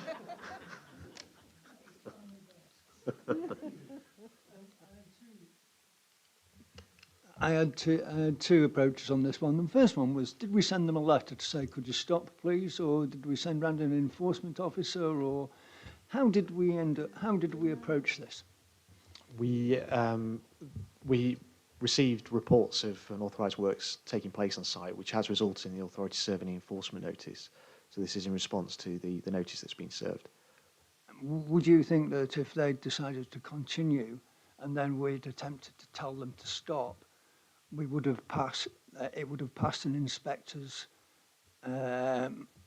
assessment as being a reasonable action? Yes, this is something that we have to contemplate as an authority, how we proceed in terms of what is proportionate action to take, having regard to the circumstances. In this particular instance, the serving enforcement notice indicates that it's an unacceptable form of development in principle. If we felt that it was proportionate to invite an application because an application is likely to be supported, then obviously that's the action we would have chosen to take. Excellent, that's what I thought. The other option and the other thought was, again, to do with the electric charging point and batteries and solar panels. Could we ask for a energy statement on this and then ask them to bring it back? I think if members were minded to support this, my suggestion would be that we have 2 conditions. One, seeking to secure measures or the applicant to submit details of any measures to help mitigate the effects of adapted climate change, but also a separate condition which sought to agree a sustainable travel plan, whether that was, some shuttle service that the applicants could offer. There might be some other incentives, some encouragement to use public footpaths and things, and just set out what facilities are available in the local area that could be utilised when people holiday on site. Yeah, that seems to be sensible. It seems to be the way things are going, doesn't it? I think, was it Bath and North East Somerset have just set some rules where you can have net zero development in their local plan pretty much anywhere. So maybe we could start moving that way. But I'm not offering anything at the moment. I'm not moving against. I'm just asking questions. That's it. I've stopped. Right, Councillor O'Brien, please. Thank you, Chair. Noting there I think no further questions. I'm going to move approval of the application. If that's in order. That is seconded by Councillor Burfoot, the Vice Chair. If I can explain, please. Yep. Why. I understand the reasons that the officers have put forward for refusal. The sustainability issue is one, as has been said, we've debated many times, but I don't think it's appropriate given the fact that we already have effectively a sustainable tourism activity in this location. And I would point out to members that we are addressing this policy issue in the review of the local plan to try to avoid having this discussion time after time after time with no conclusion. I also acknowledge that there is an impact on the heritage asset, but the fact that the caravan was already there, having an adverse effect on the heritage asset, and the current proposal represents an improvement on the previous situation, so I'm happy to accept it in this case. On the understanding, I'm sure that this does not set a precedent for this particular location that we would accept any further chalet-type development. I'm happy to move on that basis, Chair. Councillor Burfoot. Yes, thank you, Chair. I'm happy to second on that basis.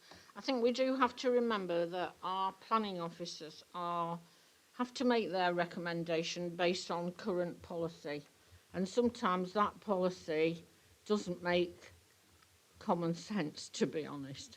And particularly on this one, we've had several like this, but this is so obviously a site that's been done. I think you had to go and see the site to realise the high standard of everything that they've done.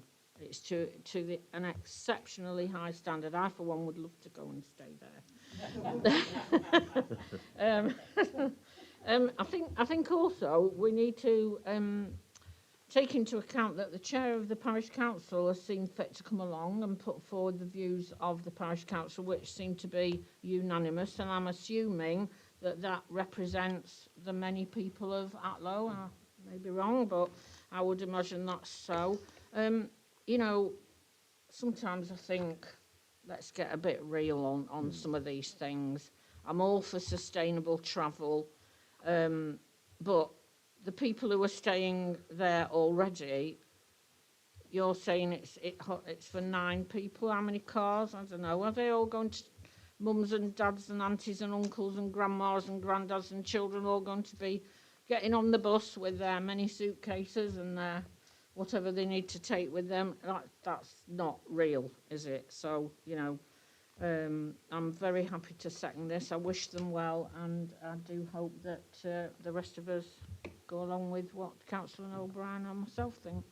Councillor White. Could I just add, sorry, Chair, I meant to add to my proposal that I take on board Councillor Archer's suggestion that we have a condition that we have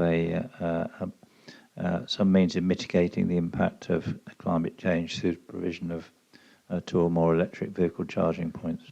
Invite contributions from Councillor Whitehead. Oh, you're okay.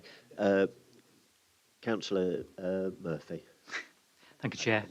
I was in 2 minds on this one, but once I actually had a look at the site and whatever, I think what they've done, moving it to where the location and how they're going to clad it and whatever, I don't think it is going to be a blot on the landscape. They've got plans to put planting in and whatever.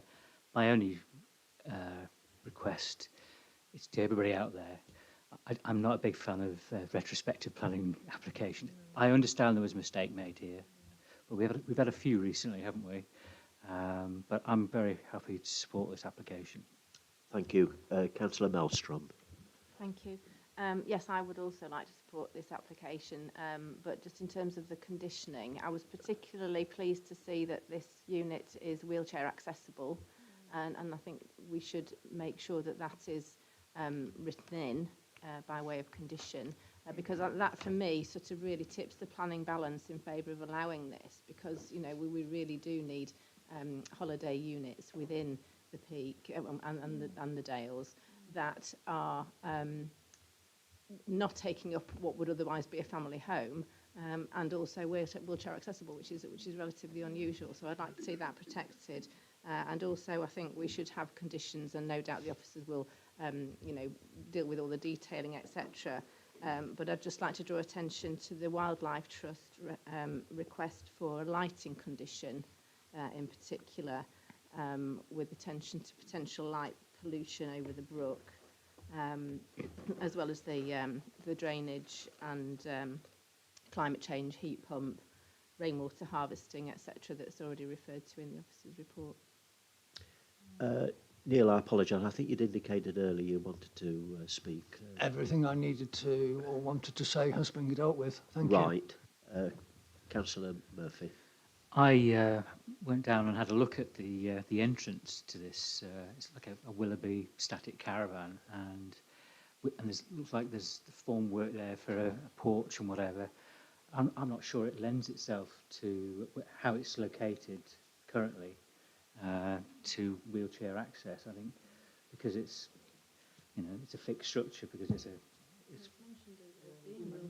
has there? Oh right, I missed that then. So, but it is very narrow at that end of the decking and whatever to the entrance. So it could be difficult. Peter, yeah. Just very briefly, this is my ward. I think that this is a situation where it appears that common sense is prevailing and that this is a sensible improvement. And I totally agree that the letters of our policies have kind of painted us into a corner, but I think this is a sensible way out. If you've got something that's an eyesore, why not improve it? And they have. Thank you. Thank you. Before we go to the vote, I'd like to just bring in Chris, please. Thank you, Chair. I just want to just point out that without a holiday let occupancy restriction on the property, it will be able to be used as a dwelling house. I think you just need to think about holiday occupancy restriction on the property as well as any other conditions that you feel appropriate. We've had I'm happy with that as the seconder. Right. Councillor Bryan, do you feel there's anything else that needs to be said, or can we just take it to the vote? I think it's all been said. Thank you. So then, members, it's been moved and seconded that we grant consent for this application. All those in favour, please show. Against? Abstentions? Then that was unanimous. Thank you very much, members.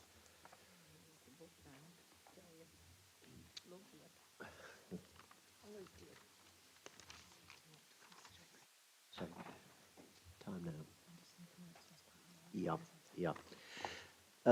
Members, it might be wise perhaps at this point if we have a short break, because the next application could be quite long in determination. So would someone move that we have a break of 5 or 6 minutes, please? Thank you, Councillor Murphy. Thank you, Councillor Hughes. It's been moved. Anyone against that? No? No? Right. We'll have a break then, please. Thank you. Yeah. Yeah, that's fine. So what do we take it to, Christy? How long do we rather keep going and keep going, or we can extend? I mean, you don't want a 20 to 11 one, do you? But 10. Yeah, and then Let's do it for 10. I think that's been realistic. Okay, yeah.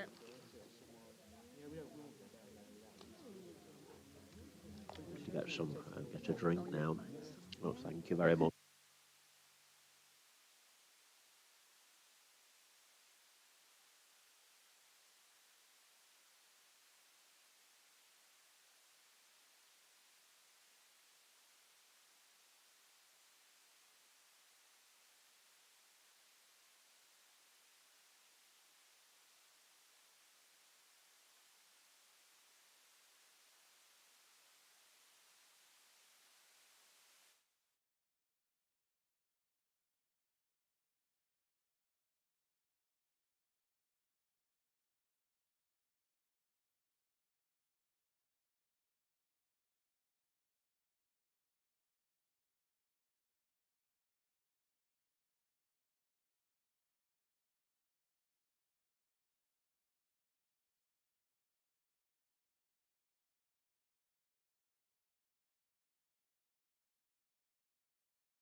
Members, before we formally start, we need to have now an extension. Would someone move that perhaps we go as far as 10 o'clock at this point? That's seconded. Everyone in favour of the extension, please? That's moved and carried, right. So we proceed to the next application. And north of Hawthorne House, Clifton Road, Clifton, Derbyshire. Obviously, erection of 9 dwellings and associated works. I'll ask, please, that Paul Siddle, representing Clifton Parish Council, to comment, please, on the application. Paul, are you the chair of the parish, or no? Anyway, thank you.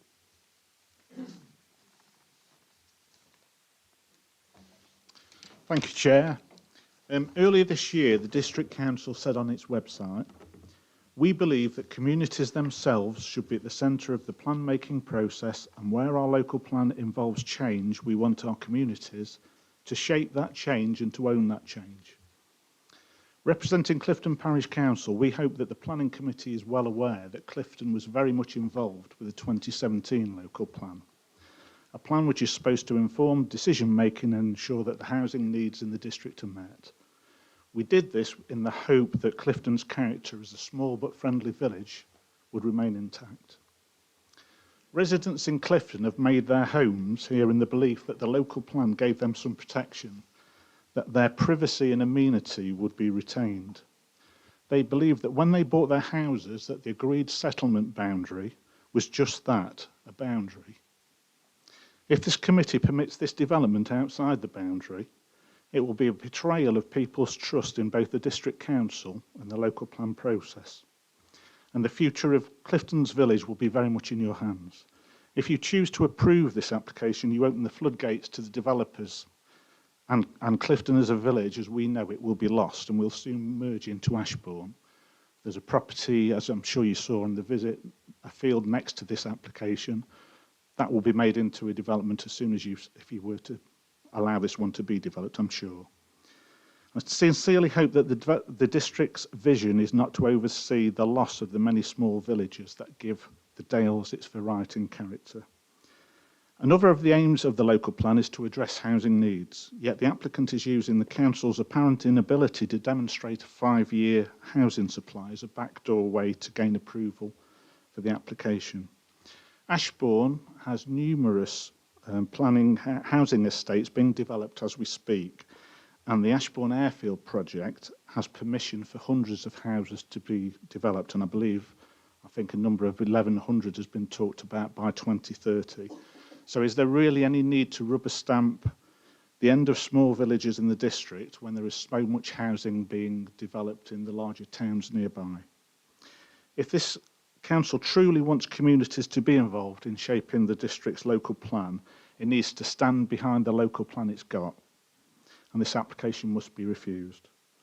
As the officer's report says, there are numerous reasons to refuse this application, but your concern really should be the integrity of the district council and how it will look to tax-paying residents if you go against the local plan. So for the sake of Clifton and other small villages in the District Dales, this application must be refused, in my opinion. Thank you, and a Merry Christmas to you all. Thank you very much, Mr. Siddle. Will Mr. Anthony Jones, local resident, please come and address the committee?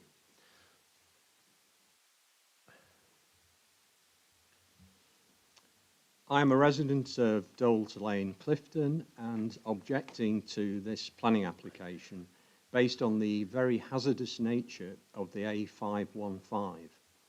Along its entire length, the A515 has been named as one of the most hazardous roads in Derbyshire.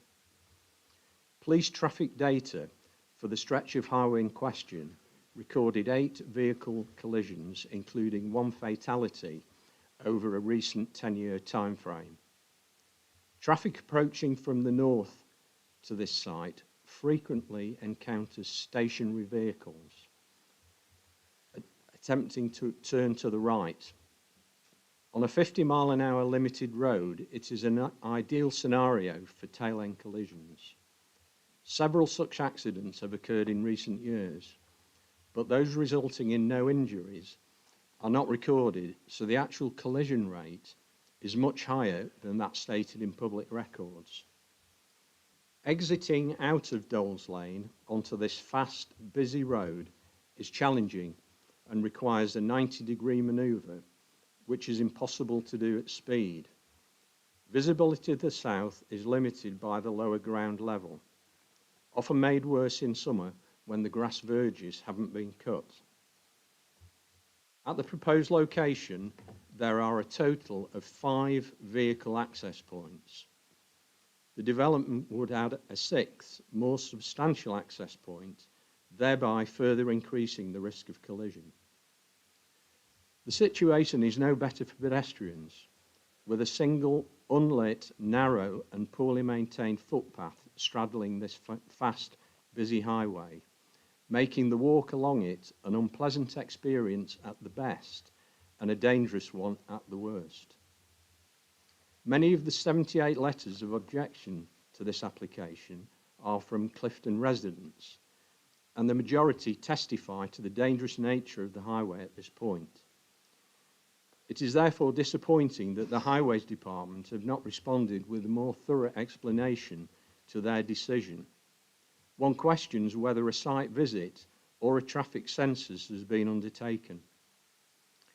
Finally, residents of Doles Lane have now completed their own measurements of the visibility splay lines from the proposed development exit. Our measurements differ significantly from those claimed by the applicant. This new information has been sent to Highways Department to be assessed. Based on these comments, I respectfully ask you to take these important safety matters into consideration and refuse this planning application. Thank you. Anthony, thank you for your representations, and we ask now Lucy Cook, please, to come and speak to the Planning Committee. Thank you. On behalf of the residents of Clifton, we have serious concerns for the negative impacts this development will have on the environment, biodiversity and wildlife. I live on Doles Lane and directly overlook the proposed development site, so I have seen firsthand the wildlife that this land supports. It is a habitat for foxes, rabbits, squirrels and birds, with evidence of bats roosting nearby. Indeed, we have regularly witnessed families of foxes in the field and have seen bats swooping across our garden during summer evenings. It is important to note that the land was grazed by cattle and sheep for over 20 years and was considered a good quality grazing field by the farmer until the applicant purchased it and this ceased. Since then, this land has been unused and it consequently has deteriorated to its present state of neglect. As a result, it has been categorised as poor condition in the Biodiversity Net Gain report, conveniently providing a low baseline for the applicant and thus leading to a supposed small biodiversity gain should this development go ahead. Like the Derbyshire Wildlife Trust, we believe there will be a loss of biodiversity. We are horrified that the proposals will unnecessarily destroy 2 mature maple trees within the site and valuable stretches of mature hedgerow. These trees are a positive feature of this field. They contribute to its character and provide a valuable home for an array of wildlife and insects. It takes many, many years for trees to grow to this size and value. Consequently, any new tree planting will not mitigate for their loss until years into the future. In addition, we are also concerned about the drainage proposals, as the details are very vague and there is an assumption that the existing facilities will be able to cope. Furthermore, the fields to the west are subject to regular flooding, and although it is clear that the site is unlikely to flood, its sloping nature will undoubtedly increase surface runoff. In addition, removing grassland and replacing it with buildings, tarmac and paving will exacerbate flooding in these adjacent fields, increasing risks of flooding for Green Lane and Mayfield Road properties. We, the residents of Clifton, strongly object to this proposed development on an inappropriate site and desperately hope you refuse planning permission. Thank you. Thank you very much. A call upon Mr. John Griffiths, please, another local resident. Thank you, Chair. Good evening. My name is John Griffiths, and I'm a resident of Dolls Lane, Clifton, which is adjacent to the proposed development. Whilst I don't wish to repeat what's already been said by the parish council and my neighbours, I'd like to summarise the views of all of the residents of Dolls Lane to whom we've spoken, the Greenacre, which is opposite, and the vast majority of other Clifton villages. 1. The site is outside the local plan agreed and could eventually lead to Clifton becoming nothing less than a suburb of Ashbourne. The proposed access onto the busy A515, which is, those of you will know this, which is the main route from Ashbourne to the M1 south and the M6 north and south, and gets busier by the day, is already extremely hazardous, and this would make things even worse. The flora and fauna on the site will be significantly and adversely affected. How could it be otherwise? Protestations by the applicant to the contrary, statements that the site will improve biodiversity and that the area needs more housing is no more than a smokescreen. I'm sorry, but this is purely and simply about making money. It's an opportunistic purchase of a family house with a small field where in my time in the village, horses belonging to the family and latterly cattle and sheep have grazed, and as you've already heard, wildlife has thrived. And it's with the sole object of building 9 large houses which are neither wanted nor needed, simply to make money.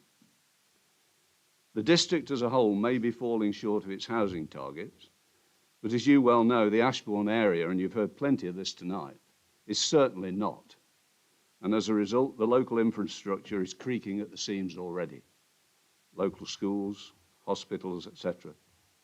I've no objection to people making money, but not by building houses on a site which is totally unsuitable, as both the parish council and your planning officer have testified. I hope you will agree with his recommendation and turn the application down. Please do the right thing, because anything less will be a betrayal of your constituents and taxpayers. Many thanks for allowing me to speak. Thank you. Thank you, John. Can we have the next speaker, Mr. Graham Elliott, who too is a local resident? Thank you, Graham. Thank you, Chair.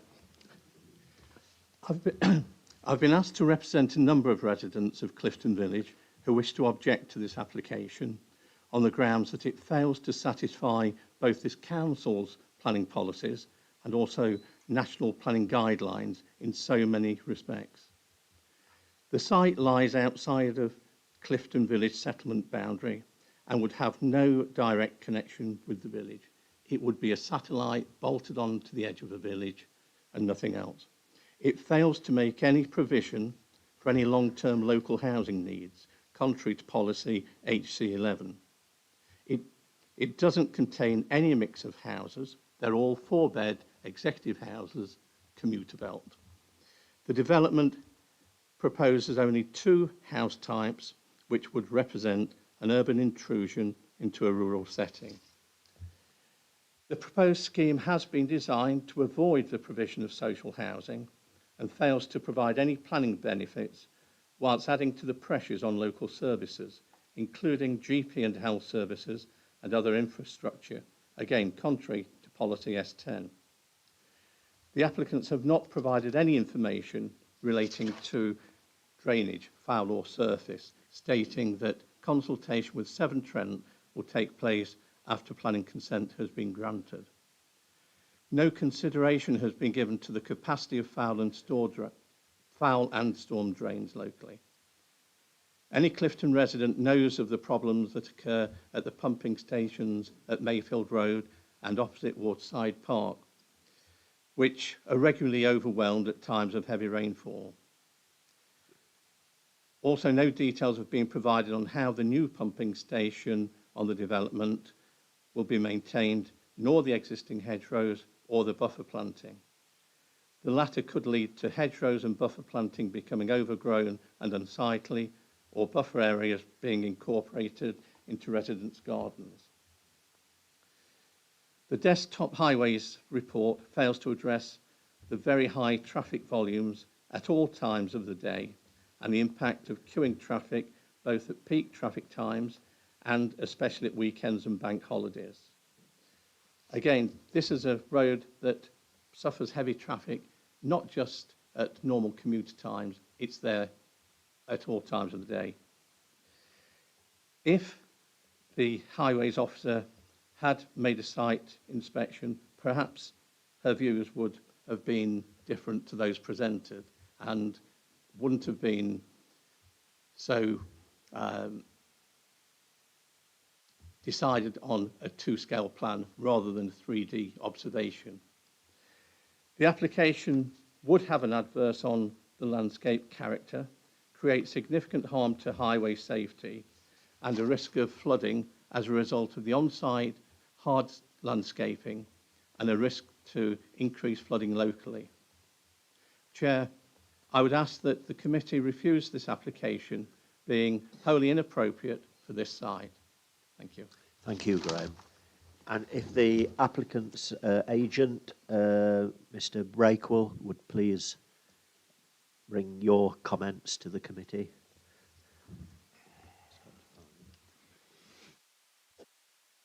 Thank you, Chair. Yep. This planning application relates to a site measuring a little under a hectare to the north of Hawthorne House, Clifton.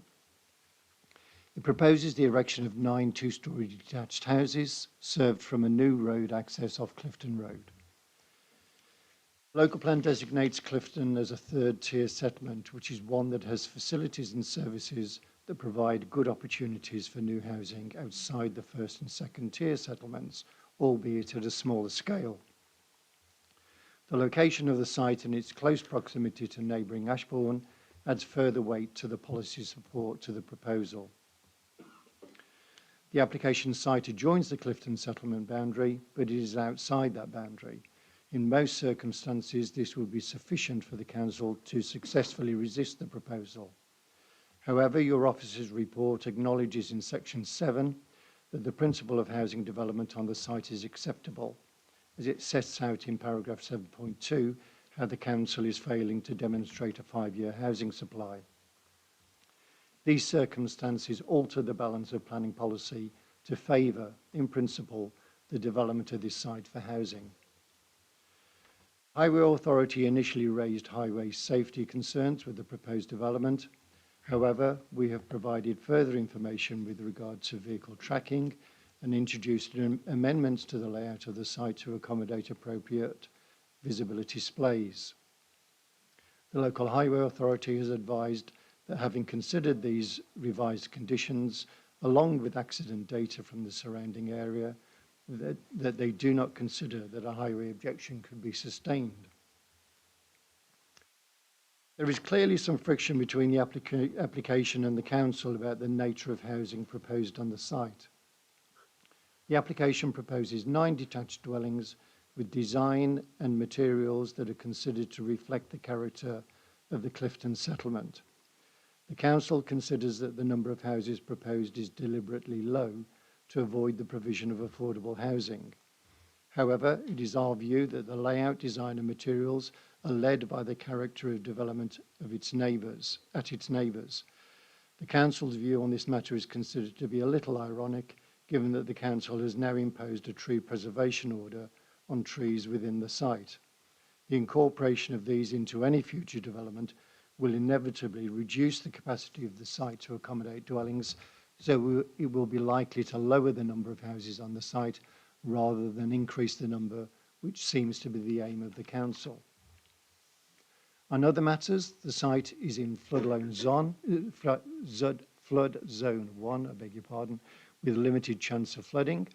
The site has no surface water flows through it according to surface water flooding maps. As a result, the requirement for appropriate drainage can be secured by planning condition. In order to address climate change issues, we are proposing a number of measures to use less energy and promote renewable energy throughout the scheme. The officer report also concludes that the proposals satisfactorily protect and enhance ecological assets on and near the site. The report also acknowledges that the development is laid out in a manner where the proposal could not be reasonably recommended for refusal on the grounds of there being a significant loss of light, outlook or privacy to the neighbouring residential properties. For the reasons I have outlined above, we consider that residential development on the application site would provide clear social and economic benefits in relation to housing in an accessible and sustainable location in a general housing supply context of significant under-provision. This application should therefore be considered in the context of the presumption in favour of sustainable development as confirmed by the National Planning Policy Framework. For these reasons, it's therefore considered that our proposal is capable of being supported by the Council. Thank you. Thank you. I'm trying to be helpful now, committee. I'd like to take one question from Councillor Hughes, but it may be more, two. It may be appropriate just simply to go into full, right. After then Chris has spoken, it may be appropriate just to go into the full debate where you can still ask questions, obviously. So Chris and yeah, conscious of time, but I appreciate that residents have, come out and speak on this application, and we do need to give, obviously, this application full and proper consideration. The late representations received, I'd just like to draw members' attention to that first of all. You'll note the further response to the applicant's comments on the biodiversity net gain metric that's been submitted. And also, we've had further response from the Highway Authority following some of the concerns raised by residents about the highway safety impacts. You'll note their response that they do not consider that a highway objection would be sustainable still. In response to that, members need to have regard to paragraph 37.31 of the officer's report, which sets out the policy context for how we assess severe impacts on the highway network and also the adverse impacts on highway safety. We don't feel that without the Highway Authority's backing that we could sustain such a reason for refusal in respect of this application. In terms of the assessment of the application, we do acknowledge that in policy terms, the local plan does include provisions in circumstances where we cannot demonstrate a 5-year housing land supply that in higher order settlements in our local plans, so tiers 1 to 3 settlements, and Clifton being a tier 3 settlement, that in those circumstances, development on the edge of those settlements may be considered to be acceptable in principle, but that doesn't set aside all the other provisions of the development plan, and we still have to give all consideration to other issues that we have to assess. But we do accept the tilted balance in favour of the application is engaged by virtue of us not being able to demonstrate 5-year housing land supply. You'll note from the visit yesterday there's a number of concerns with this application. I think members will have noted that this is a very prominent site on the edge of the settlement. In landscape terms, we feel that it's particularly sensitive. You'll note the landscape reason for refusal. The other reason for refusal, well, it's 4 in total, relates to the site or the development not making full and effective use of the site. Members will have noted the size of these dwellings on the site. We're essentially dealing with a development of executive homes of substantial footprint, and we don't feel that it makes full and effective use of the site, which is something that policy S1, which deals with sustainable development in the round, requires. Members will have noted the amenity value of the trees on site. As an authority, we recognise that those trees are of high amenity value. That's the trees within the central part of the site, but also on the roadside boundary of the A515. Those trees are of high amenity value, hence why we've issued a draft tree preservation order on those trees, because we think it would be significantly harmful for the development to result in the loss of those important landscape features. Other reasons for refusal concerns the biodiversity loss. You'll note that from recommended reason for refusal number 4. And the third reason for refusal relates to the loss of the trees on site. Happy to take questions at this stage. So can I possibly just ask Councillor Hughes at this point? I'd rather us then go into debate, because that will probably determine whether or not you want to then ask that question. Okay, so can we just go into now determination of the application, and simply from what we've heard from the officers and the representations, is someone going to move, Yeah, I'll or move it. You will move refusal, David? Yes. Thank you. Does that find a officer's seconder? recommendation. Thank you. And it's you. So, Councillor Archer, thank you. But So, can I ask a question about Absolutely. additional points to be made? First of all, I mean, thank you very much for this. I mean, the paper was excellent, and I think it summarises how I felt about the site when we went to see it.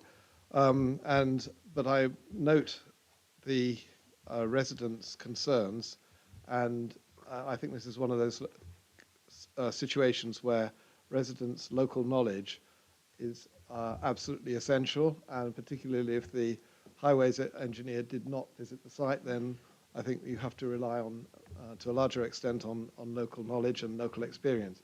And I would say, having walked along the road adjacent to the main road at A515, adjacent to the site in the site visit yesterday, and noted the large number of very large trucks on a very narrow road, that this is a very dangerous piece of road. And I would not want to push a pushchair along that pavement. It's too narrow, and therefore the access to the site is poor. When you get onto the site, it's noisy from the trucks going past on the main road, and therefore I would ask that a further reason for rejecting this application is highway safety. And now I understand that is difficult to justify given what the highways or engineers have said, but they haven't visited the site, and I think we should note that residents have experience of that site every day and understand how dangerous it is. Turning to biodiversity, I note in the report that the biodiversity statement is probably, well, they've now given two biodiversity statements, but and they're inconsistent, but they go against what the Derbyshire Wildlife Trust has said. I feel that we could strengthen that by saying that they have not demonstrated biodiversity net gain. And then looking at the drainage on the site, there's no proposal for meeting drainage requirements. And while the agent says that they may be done by condition, there are real concerns about that. Whether the house standing will, whether there is sufficient, whether there is somewhere for the foul water to go at this site that doesn't require pumping and can be, and whether the water that runs off the site can be constrained. So without a drainage proposal, I don't think that this application can succeed. Therefore, I would ask also that a recommendation that it's refused on the grounds that no drainage proposals have been put forward, and therefore the applicant has not demonstrated that it can provide a suitable drainage solution for the site. So I would go with the officer's recommendations, strengthen the biodiversity issue by noting the loss of biodiversity on the site, and add two further reasons for refusal. That is danger of the highway and the lack of a suitable drainage strategy. Thank you. Councillor Archer, seconded. Do you accept those? Yeah, I'm more than happy to accept those as long as Chris feels they're appropriate to add. I noticed comments about highways. I know this area exceptionally well, and I agree with the residents rather than the highways on this. But I also noted Chris's comments on where we would stand on that. So, I'd accept some of his professional input there, of course. But yes, in principle, I completely agree. Anything that strengthens our case to resist this, any potential appeal, etc., get it in the report, absolutely 100%. I did have a long list of things, but I think the residents and Councillor Siddle have covered pretty much everything I was going to say. So I will literally just summarise by saying I think the fact we don't have a 5-year land supply is not an excuse for what I would say is really a kite-flying exercise. It's a really straightforward decision to make this. Road safety issues, poor housing mix outside the settlement boundary, negative impact on biodiversity, trees, hedgerows, wildlife. Just stuck on the edge of the village, getting us closer to Ashbourne, destroying the village's identity potentially. It's an extremely straightforward decision, in my opinion. So I've nothing more to say other than it deserves to be very flatly refused. I'd like to bring in the planning officer and then Councillor Whitehead and Councillor John Boyington, please. Thank you, Chair. I think it's important just for me to set out the position in clear terms and the potential risks to the council of, adding the suggested further reasons that you've mentioned there. We've discussed highway safety, and the risk there is that you've got a competent authority that are saying, in highway safety terms, they don't feel that a recommendation of refusal is sustainable. You're quite entitled to take a different view on that and support the views of residents, but you've got to appreciate that from the applicant's perspective, that could be seen as a vulnerability to any decision that's issued on such grounds, and could be deemed to be unreasonable behaviour without any evidence to back up your position. I just want to make you aware of that. In terms of the biodiversity reason, I think that's suitably captured in the existing reason for refusal, but if you want to bolster that, I'm quite happy for you to explain in what ways. In terms of drainage, there is no requirement for a development of this nature to be accompanied by a site-specific flood risk assessment because of the number of units and the size of the site. So the risk there is that if you're refusing it on lack of information grounds or because it's unacceptable, what you're doing is you are predetermining what may or may not be acceptable in the future, because under building regulation requirements, the developer would have to meet the drainage hierarchy to achieve building regulations for the site. And there isn't an expectation that they will provide that level of information with this application. So I think just bear that in mind if you want to include those reasons, because they could both be seen to be unreasonable and could mean that we're vulnerable to costs as an authority on such grounds. Okay, I think, so I'll withdraw the drainage one, but I think that we can sustain the highway issue based on the residents' knowledge and experience and the fact that the Highways Authority did not visit the site. So if the Highways Authority has not visited the site, they have not been able to do a 3D evaluation of the access, and certainly the slope on the main road contributes to the danger because it reduces the ability to see what vehicles are coming along the road. About the second I said when I spoke earlier that I would welcome officer advice. My worry here is that by trying to add extra things in to make it more robust, we might actually leave ourselves more vulnerable to challenge. So in respect to the highways thing, I wonder whether we could insist that if there was another proposal that came back, or if it went to appeal, are we able to insist that there is a site visit by a highways inspector? Are we able to insist on that if this was to come back, rather than put something into the decision that might make us vulnerable in terms of being challenged? I don't know, what do you think? Chris, what's your view? I think we have to assess this application as submitted on the basis of the information that we've got. So my understanding, is it agreed that the highway engineer hasn't visited the site? Is that your understanding here? Only from what I've heard other people say around this table tonight. So I think my advice is we have to trust their judgment, and they have assessed this thoroughly. And I do respect the views of the Highway Authority, but it's a very, very much case of members making their mind up in terms of where they're happy with that judgment. I'm also looking at Councillor Burfoot, who's obviously got a foot in the county council and knows about highways a little more as well. And you seem to be thinking that we would be foolish to possibly challenge highways on this, even though I completely agree with the residents. I think I would agree with them on a personal front, but I don't want to get ourselves tied up in knots here. If I may, Chair, I think Councillor Murphy would agree with me that very often we do not agree with the recommendations of the Highways Authority, and we put forward our views, but at the end of the day,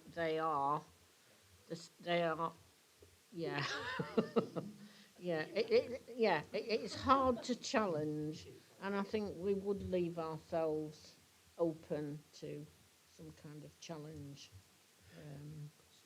Can I just say, as chair, I just really wonder, we've got a recommendation of refusal. We seem to be possibly of a mind to refuse this. We seem to be digging holes for ourselves. So All right, okay, well, I'll withdraw the two additional amendments. Thank you, Councillor Hughes, and I know exactly where you're coming from. You know, now we've got Councillor Whitehead, John, and then Councillor O'Brien. So yeah, I'll be very quick. Just it's just a question to Chris, really. Do we think this is just an example of a very cynical planning proposal? And particularly pertaining to the fact that they thought they could go for 9 houses, so they would avoid all the kind of inherent things linked with when you hit 11. And do you think they've just misjudged it? Because I don't think it's going to wash from our point of view. I think that's a matter for the decision taker. I mean, we obviously expressed our view on, you know, on the application having regard to the development plan in the round. And all the material considerations, but I suppose it's for you to make that judgment as an individual on this committee. Councillor Boynton.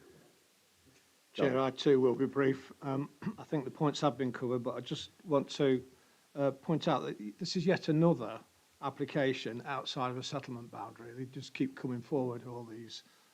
In this particular case, the proposal, it's not going to be part of the village. In any case, it's going to be a complete separate unit from that. With regards to the traffic, I'm no expert, but I do have 30 years of experience of dealing with the carnage that the A515 throws up.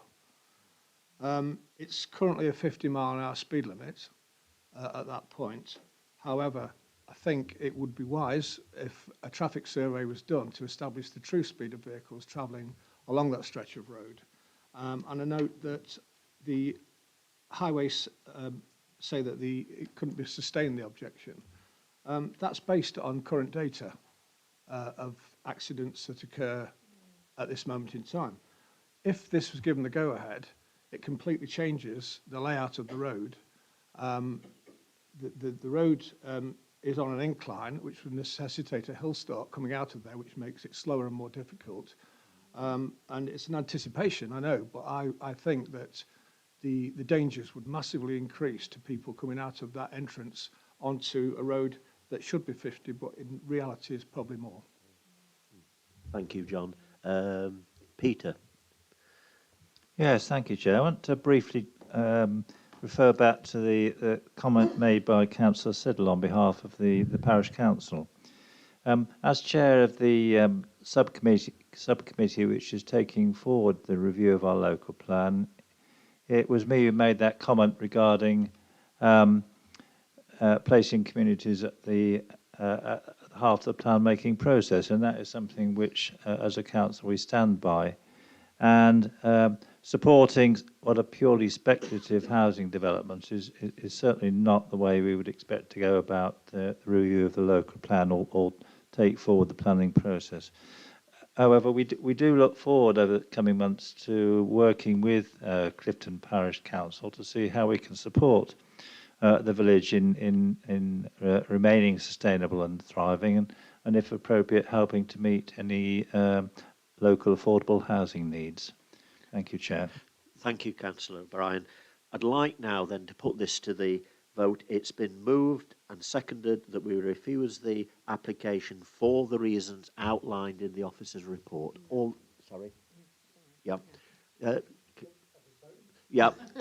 those in favour. Brilliant. That appears to be unanimous.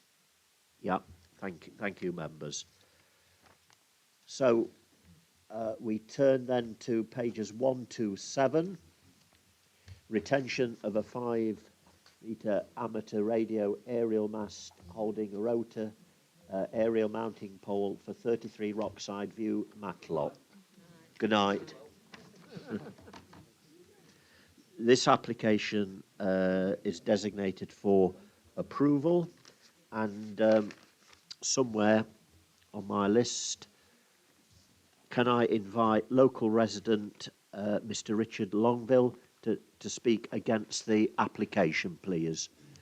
Yeah, and who's got 3 minutes? Yeah, Richard, you've got 3 minutes. I wish to thank the committee for making a site visit yesterday. This is a retrospective planning application where the applicant has done just as he pleases with no regard to the requirement for planning permission. It is only an enforcement letter that has forced his hand. The mast has an overbearing, high visual impact, detrimental to the landscape and character of the area. It is a prominent clutter of galvanised steel poles, spoiling what should be a reasonable southwesterly outlook of the skyline and hillside opposite when looking from the rear windows and garden of my family home. It is an eyesore that detracts from the enjoyment my family gets from using our garden. It certainly has a significant impact when you have to look at it every day. A great concern is one of health and safety in the medium to long term, bearing in mind unknown strength of radio wave transmissions in the close proximity of residents' homes. Because the power levels of transmissions are invisible, residents are unlikely to be aware of potential issues. But if someone living close by develops an adverse effect, will the council be able to say that they were satisfied that this installation was completely safe to be granted planning permission? I did question if there was any commercial use or even an amateur radio licence, but the case officer has not answered either of these points. He mentions that the applicant cannot be asked to lower the mast due to almost constant use. Surely this would be excessive use for just an amateur's hobby. Should a decision be made to grant planning permission, I would ask that firstly, health and safety concerns are properly investigated and residents informed. To help address the visual impact to neighbours, the height of the mast is restricted to 5 metres, that's what I'm asking, in height, with no requirement above this height. No equipment above this height. When not in use, the mast is lowered to the ground. Powered telescopic masts are available. This would at least let residents know when the mast is in use. At present, the mast is left up in the air as convenient storage for the applicant, even when he's apparently away on holiday in his camper van. Thank you for your consideration. Thank you very much. So, Chris? Yeah. Thank you, Chair. Again, I draw members' attention to the late representations received on this particular item. Following the site visit yesterday, clarification was sought on the nature of the transmission from the radio mast and antennae, and also seek clarification on why environmental health had not been consulted on this application. I just provide some clarity in the late representation sheet that environmental health have confirmed that radio operators are licensed by Ofcom, and they are the regulators, not the district council. The applicants provided us with some information on the nature of the transmission and the licensing. They've provided us with details of their licence, they've given us licence reference numbers. They've also stated the reasons or the purpose of the equipment and why it's used. They've also explained that under the terms of the licence, they're allowed to produce up to 400 watts of power from the equipment, and that's likely to be increased to 1,000 watts, but actually what's used is only 100 watts. So they're well within the operating limits of the licence and utilises weak signal digital modes. So we're satisfied as officers that the equipment is safe. If there were concerns that the applicant were operating outside of the licence and what is permitted under that licence, that would be a matter for Ofcom, not the local planning authority. In terms of the visual impact of the development, members appreciated this equipment, where it was sited and its relationship with neighbouring properties. As officers, we feel that although it's a high structure, it's relatively lightweight, isn't significantly harmful in visual amenity terms, and doesn't result in unacceptable overshadowing effects. Hence why we're recommending approval of this application. Happy to take questions. Thank you. Councillor O'Brien. Yes, thank you, Chair. Chris, yesterday we noted on the site visit that the mast is hinged, with a hinge approximately 1 metre above ground level, which therefore enables it to be lowered. If we were minded to approve the application, could it be conditioned on the basis that the mast is only erected to its full height during periods of active use? Members may correct me if I'm wrong here, but the applicant explained the nature of the existing mast and its connections to the building that receives the signals is such that it needs to be permanently erected. But maybe members may taken away something different to me from site. But my understanding was that its erection on site is necessary given the nature of the installation, all the cabling from it. Any further questions from members? If not, someone needs to decide whether we're going to approve or refuse this application. Nick? Yes, so kind of based on the officer's recommendation, I'm happy to kind of approve as laid out. I get kind of living next to that, it must be a bit of an eyesore, but it doesn't seem to be breaching anything.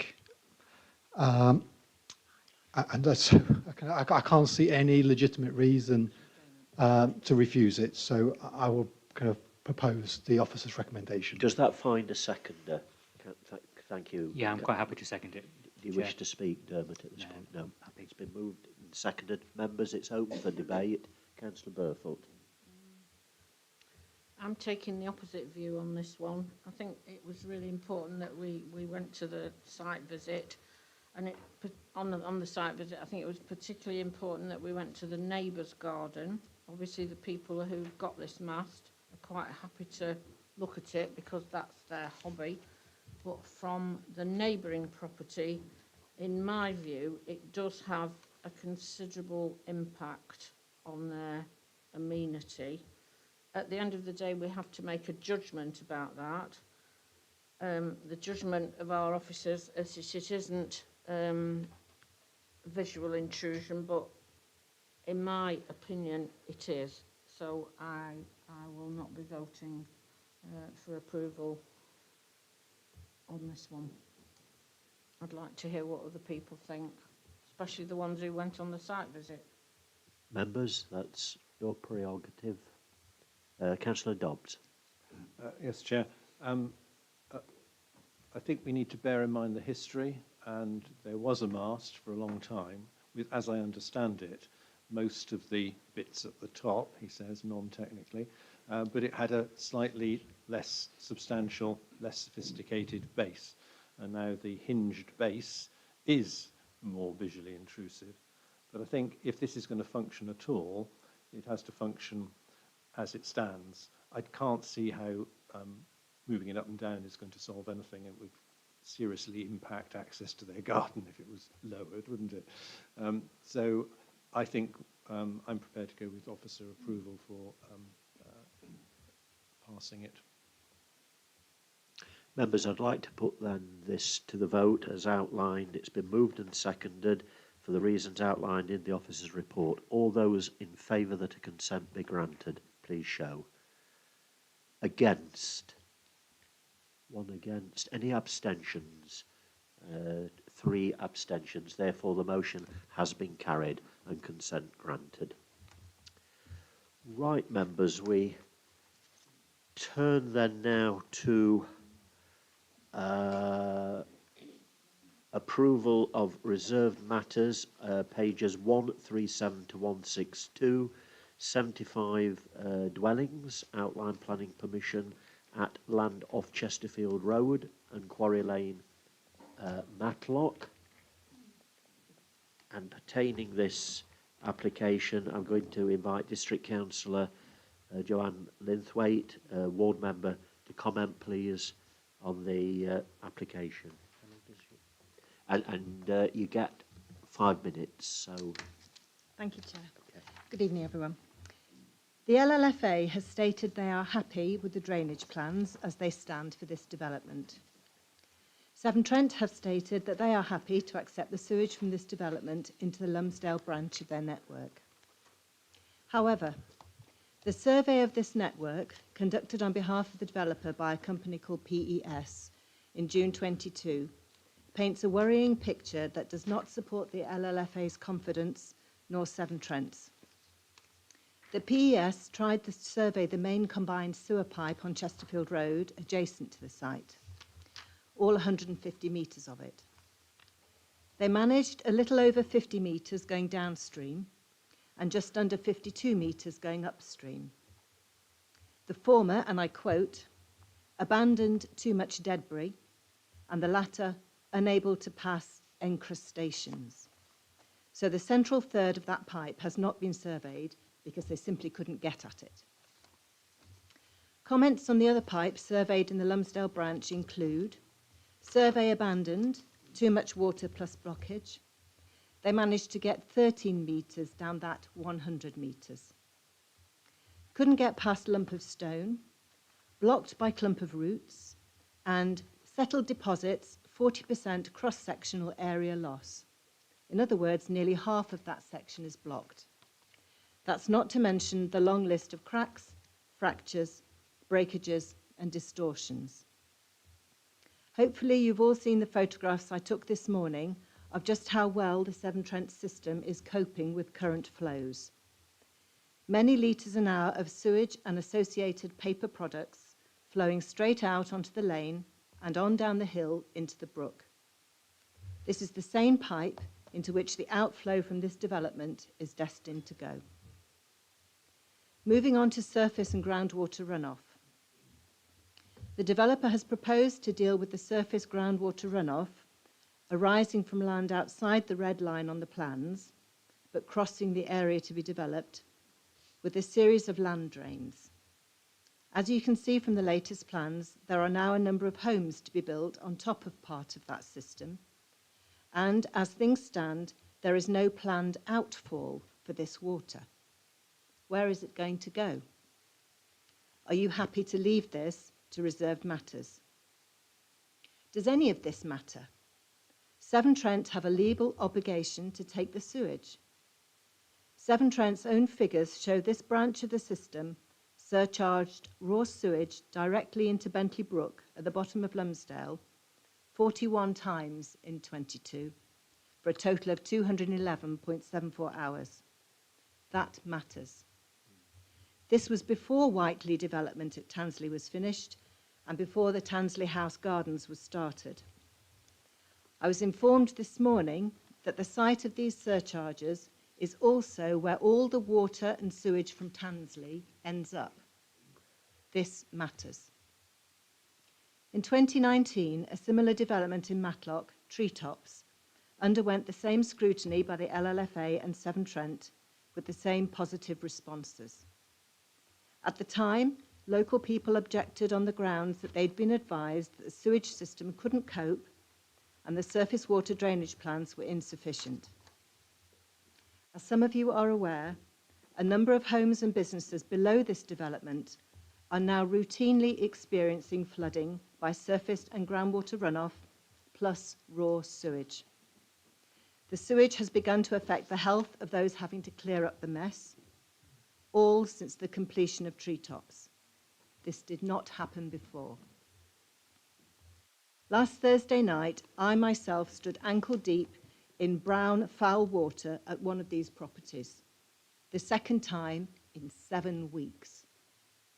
This is now the reality of life for many people in Matlock. That matters. Treetops isn't the only development which has had unintended consequences on its neighbours. It isn't even the only one in my ward. A number of you are now also finding that runoff from recent development is having a negative effect and impact on homes and roads in the immediate neighbourhood. Hindsight is a wonderful thing. With hindsight, the Treetops development should have been assessed more rigorously. You don't need hindsight this evening. You have all the evidence you need right in front of you. The LLFA is happy. The LPA is happy. Severn Trent is happy. The question is, are you? Please take this opportunity to do the right thing for the people of Matlock. Take this opportunity to challenge Severn Trent to improve our local infrastructure and reject this application. Thank you. Thank you, Councillor Linthwaite. And if it doesn't matter, none of us should be sat round this table tonight. That's my I'm sorry to compromise my impartiality, but thank you for that presentation. I call upon Mr. Richard Walker, local resident, please, to comment.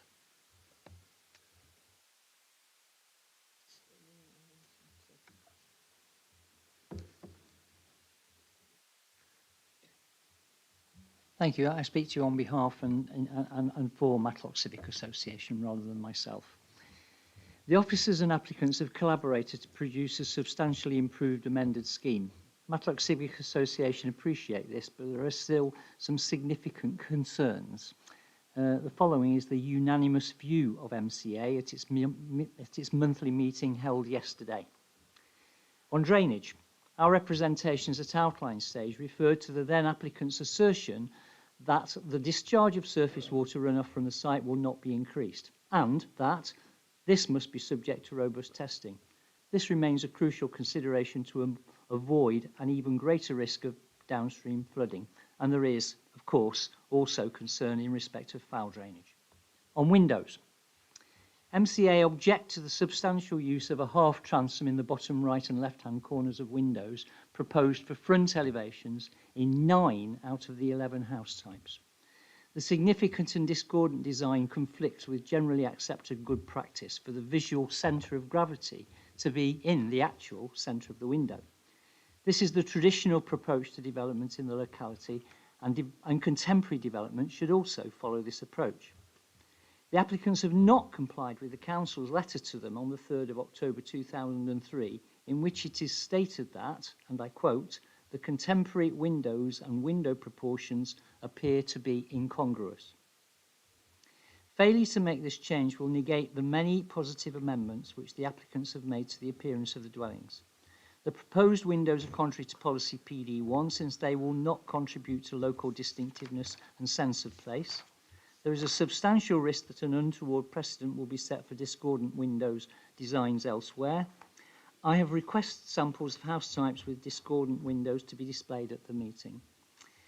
I hope at least that the consideration of this matter can be deferred to another committee to enable the applicant to make the necessary changes. And finally, and briefly, on pedestrian access to Quarry Lane, there should be a direct pedestrian link from the site to Quarry Lane to enable access to the countryside and between neighbouring dwellings. Thank you very much. Thank you very much, Mr. Walker. And can I invite now the agent, please, Sarah Willis, to speak in favour of the application? Sarah, you've got 5 minutes.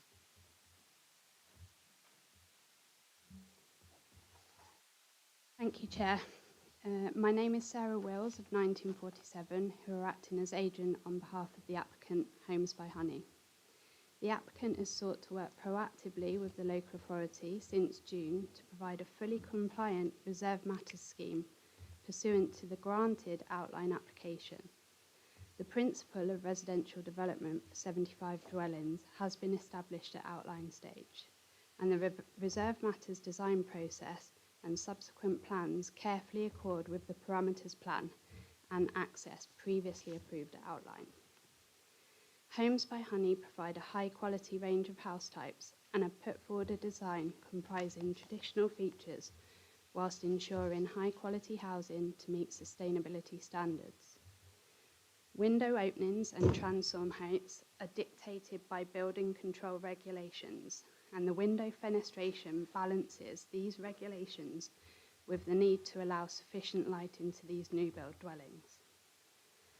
Stone walls are proposed to be rebuilt using the existing stone from the site at key locations as agreed at outline stage. The properties adjacent to brickyard cottages have been oriented to respect the existing building line and to create a side-on relationship with distances between existing and proposed dwellings considered acceptable throughout.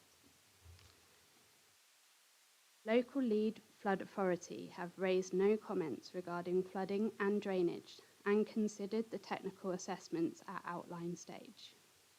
The drainage engineer has provided a supporting note explaining the site's foul and surface water strategy, with further technical details to follow to meet relevant outline conditions. Detailed drainage is not a reserved matter for consideration under this application. Proposed landscaping scheme is considered acceptable by officers, including compliance with the incoming statutory 10% biodiversity net gain. The extensive woodland retained as part of this scheme is a significant positive element of the proposals. Proposed housing mix has considered the latest housing need assessment alongside market demand assessments undertaken and submitted by the applicant. In accordance with policy HC11, the housing mix has been informed by the location, nature and size of the development site, and provides an acceptable mix of affordable housing and market dwellings to meet the identified needs and support the much needed housing land supply in the district. A letter from the registered provider has been submitted confirming the mix and size of properties are appropriate for their future residents, particularly given they face onto green space. This application has been recommended to the Planning Committee by officers following 2 rounds of consultation and subsequent design review meetings between the applicant and the local planning authority to produce a revised scheme. It has no consultee objections, following a responsive approach from our client to address feedback received with the overall aim to bring a high quality housing scheme to Matlock. Thanks for your time. Thank you. I'd like to just bring in at this point the planning officer, Sarah Arbron. Sarah. Obviously, we visited the site yesterday, and really I want to say and stress that this is outline permission has already been granted, so we've got the principle of development. In that, we had a parameter plan, which this accords with. This is granting permission for the erection of 75 dwellings and seeks approval for the following reserved matters: layout, scale, appearance and landscaping. Amendments to the layout and house types have been negotiated through the application process, and we'll see there's sort of 2 areas that we looked at, and they're really adjacent to the Chesterfield Road. So this is the first area. We wanted properties to address the road and form an active frontage onto the attenuation pond feature, and then have a row of properties in the alignment of brickyard cottages to provide an entrance feature to the site. And all properties would be in stone, with specifics of that stone to be agreed by condition. In terms of drainage, I must stress this issue was discussed at length at outline stage, and the principle of the drainage scheme has been established with outline permission granted and 7 conditions associated. The lead local flood authority have reviewed the layout and consider it does not conflict with the scheme agreed at outline, and they will review details submitted to discharge those 7 conditions. Highways improvements are shown. I've got them on a presentation plan. They're looking to have a central traffic island with a pedestrian refuge, and that is it's in a condition 16 of the application, of the outline application. There's a plan. Another point, affordable housing do include PV solar panels apart from the 1-bed maisonette units. I've had late comments from the housing section on the amended plans. They again raised concerns about the numbers of properties that don't meet the national described space standards and the number of 1-bed properties being too high and in clusters. However, the submitted application, includes a letter from a registered provider that finds the scheme and the mix acceptable. Happy to take any questions. Councillor Hughes. Thank you, Chair. I'm cognizant of what Councillor Linthwaite has said on the concerns. Oh dear. So there are a number of issues associated with drainage, and I feel that we weren't party to these issues when this came to in outline. We were presented with insufficient information at outline really to make a decision at outline, and therefore that decision, I believe, is open to question.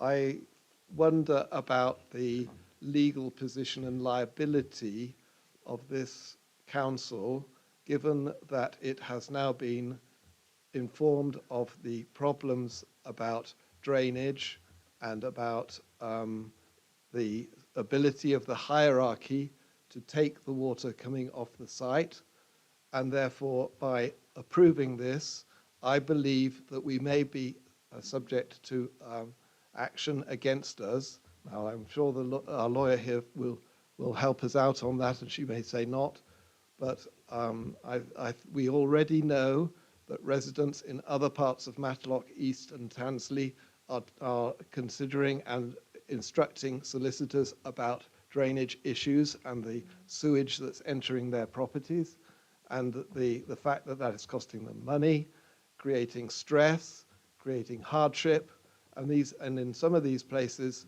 the residents are not of sufficient financial capability to be able to sustain such losses, and certainly not able to instruct lawyers. They will not have the money to do that, and therefore their amenity will be damaged to the point where they will probably have to leave their houses. David, can I just interject at this point, because it is, and I want you to express these things in debate. No, well, I'm bringing a point. Right. And the point is that we need to consider drainage here or in a subsequent meeting, and we need to understand why Severn Trent say they can take the water when they cannot take the water, and their own evidence, the evidence that they provide, suggests that they can't. And the 41 times in 2021, 2022, when this sewer overcharged happened before the Whiteley development in Tansley, before the Tansley House Gardens application was approved and work started on that development. And altogether, over another, there will be about 150 more houses with sewage going into this combined sewer, which is overflowing. And you've seen the pictures of what's happening today, before Tansley House Gardens and before this development. So I propose that the decision today is deferred, and that we come back and discuss the 4 or 5 points that Sarah Arbron said that we were able to discuss, and in addition we discuss the drainage situation, and in the meantime planning officers confront and Severn Trent Water with their statement that they can accept this water when in fact they cannot accept it. Yeah. I want to break protocol. David has presented this notice of motion to the committee. Does that find a seconder, first of all? It's seconded from several... Just a point of order, though, Chair. There's other points to be discussed with the officers rather than just the flood risk. The flood risk is absolutely high, but there's many other things I've noted that we need to sort of highlight. It can't just be about the flood risk. Right. That is one of the most important things. But we need to discuss all the other problems with this application, not just this singular one, because there's quite a few. And even the officers in their report list problems with the... So I think, just a point of order, we need to just have that kind of question-answer session. Then we can move to debate, and I will fully support David's proposal. Can I suggest, David, it's not a question of you allowing, but would you be gracious enough that we have a full and frank debate, and it may well be, I get the sense that what you're asking for within the context of the debate will possibly be the outcome. I'm fully in, Nick, I'm fully in agreement with that. At this point, are there any other members that want to ask specific questions before we have that debate? So Councillor Whitehead and Councillor Dobbs. Councillor Whitehead. So David's very skillfully covered all the flood questions that I was going to sort of highlight. So the other kind of couple of points I'd like to raise, the pedestrian access question. It seems kind of the pedestrian access seems incredibly poor in terms of how you access this site from the Chesterfield kind of road. And I think we need to have some mitigations and improvements in terms of how that's portrayed. I note in the report we talk about solar panels, and in the officer's own description, it notes that some of the solar panels are on the wrong side of the roofs, therefore limits the actual, kind of negates the whole point of putting them on the roof in the first place. So just these sort of details we need to be picking up with the developer, because that's unacceptable. And then that shows a lack of detail in terms of how they've put this plan forward that I would expect our officers to be challenging much more robustly. That shouldn't even be coming before us as a problem. That should be resolved straight away. And then my last question is 75 houses on this land, is that the limit? Because when you look at the land that sits there, there's a lot of unbuilt land. So will we be faced with further planning applications to fill in the gaps at future points? Because again, I think that then makes it an even worse plan for this part of Matlock. Sarah, do you wish to respond? Chris, right? Yeah, a number of points to come back on there. I think, I'd neglect my duty as a professional officer of this council not to set out very clearly to you what it is that we're considering in respect of this application. To defer this item on the grounds that you're looking to defer it on, so drainage is a matter that's already been dealt with and agreed at outline stage. It's not a consideration in respect of this application.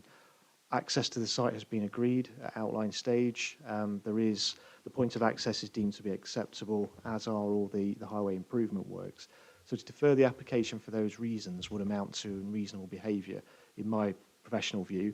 We can defer the item, we can ask the applicant to consider those things, but they could quite equally appeal non-determination on the basis that we're asking them to do things that they don't need to do as part of the consideration of this particular application. So just come back on that.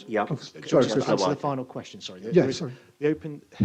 This application is presented as a whole, and the open space that forms part of the application is the open space serving the development. It's required for open space reasons, but also required to deliver the biodiversity net gain on site, which is a significant gain.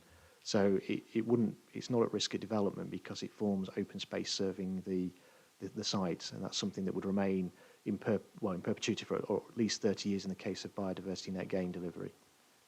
Chair, can I come back? That bit's reassuring. I was just going to come back just on your kind of a bit about the fact that we've already got an outline planning application. So I wasn't involved in that decision making. When did we agree the outline planning?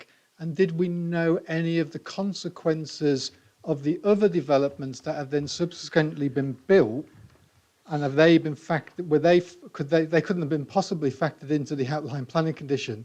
So surely, if we've got a good conscience as a committee, we have to consider what we're seeing with our own eyes and hearing from residents.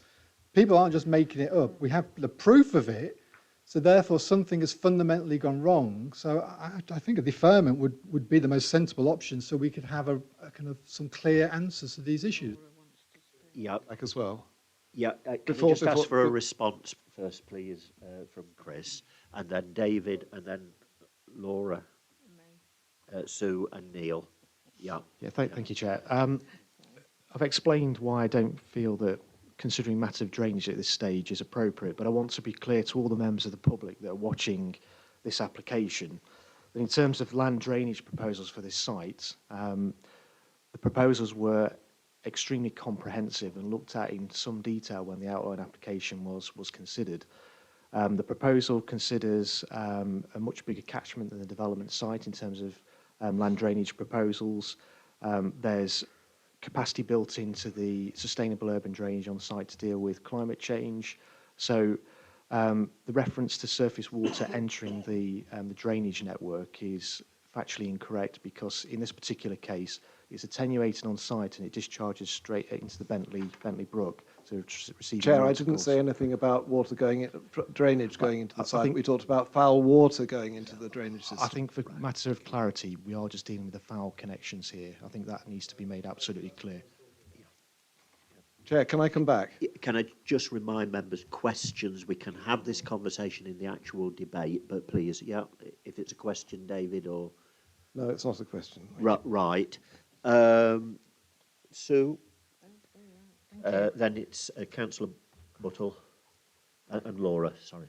So, if I may, can I ask some sort of quite direct questions about what we've got in this report? So, there's been some comments from Matlock Civic Association. I do thank them for taking the trouble to come tonight, Mr. Walker, and also for, you know, the fact that these things are discussed at your meetings. But I wonder whether the officer could comment on the design of the windows. There seems to be a difference of opinion as to whether they're acceptable or not. That's the first question. Thanks, Chair. I'll take that. I mean, the agent did address this in her, comments to you, that they mentioned building regulation requirements and also natural lighting to habitable rooms. As officers, we've worked really hard on the layout and the appearance of these properties. We feel that this is a very high quality development. What we've got is traditional building forms and appearances, but we have got some contemporary detail. On their own, the windows, in terms of the proportions and the transom details, isn't considered to be harmful enough in appearance, character and appearance terms, for us to justify refusal. It is a contemporary twist on what is a traditional built form, and that's carried through with the choice of materials and the general form and appearance of the property. So we feel that it is an appropriate response to context and the identity of this part of the settlement. And then the second question, I'm going back to 5.4, the Director of Housing, our own Director of Housing. Do the comments that he's made under 5.4, do they still stand, or has something changed? Because as they stand, there are too many plots that don't meet this nationally described space standards for minimum floor requirements, as I said earlier. So, do those facts still stand, or has anything changed? The comments of our housing officer or director of housing still stand.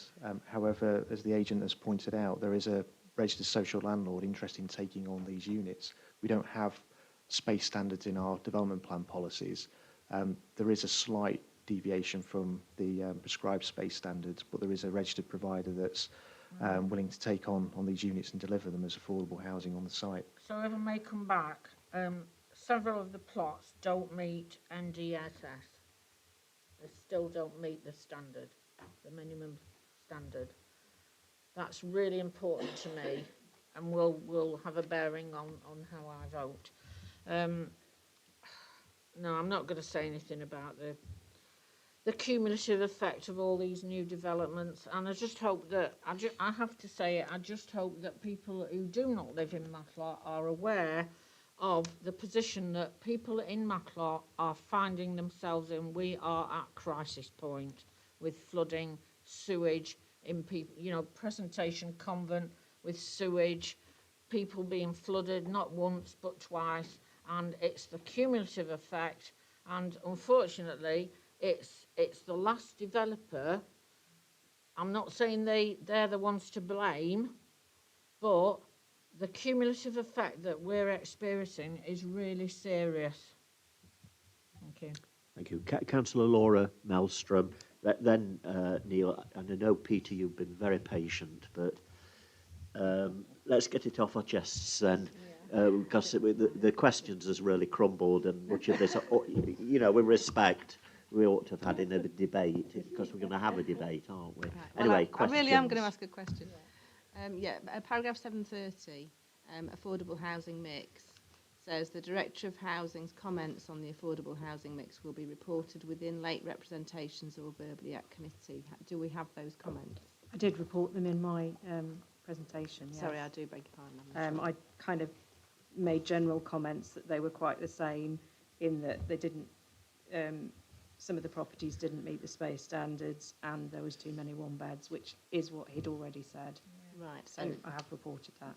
And is that a ground on which this council this committee could reject the application?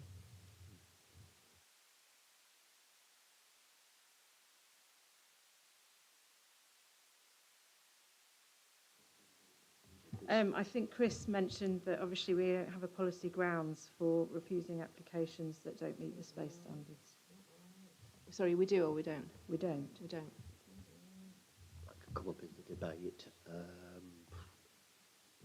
Councillor Buttle. Thank you very much. I have a feeling I may be superseding what Peter Dobbs is liable to say.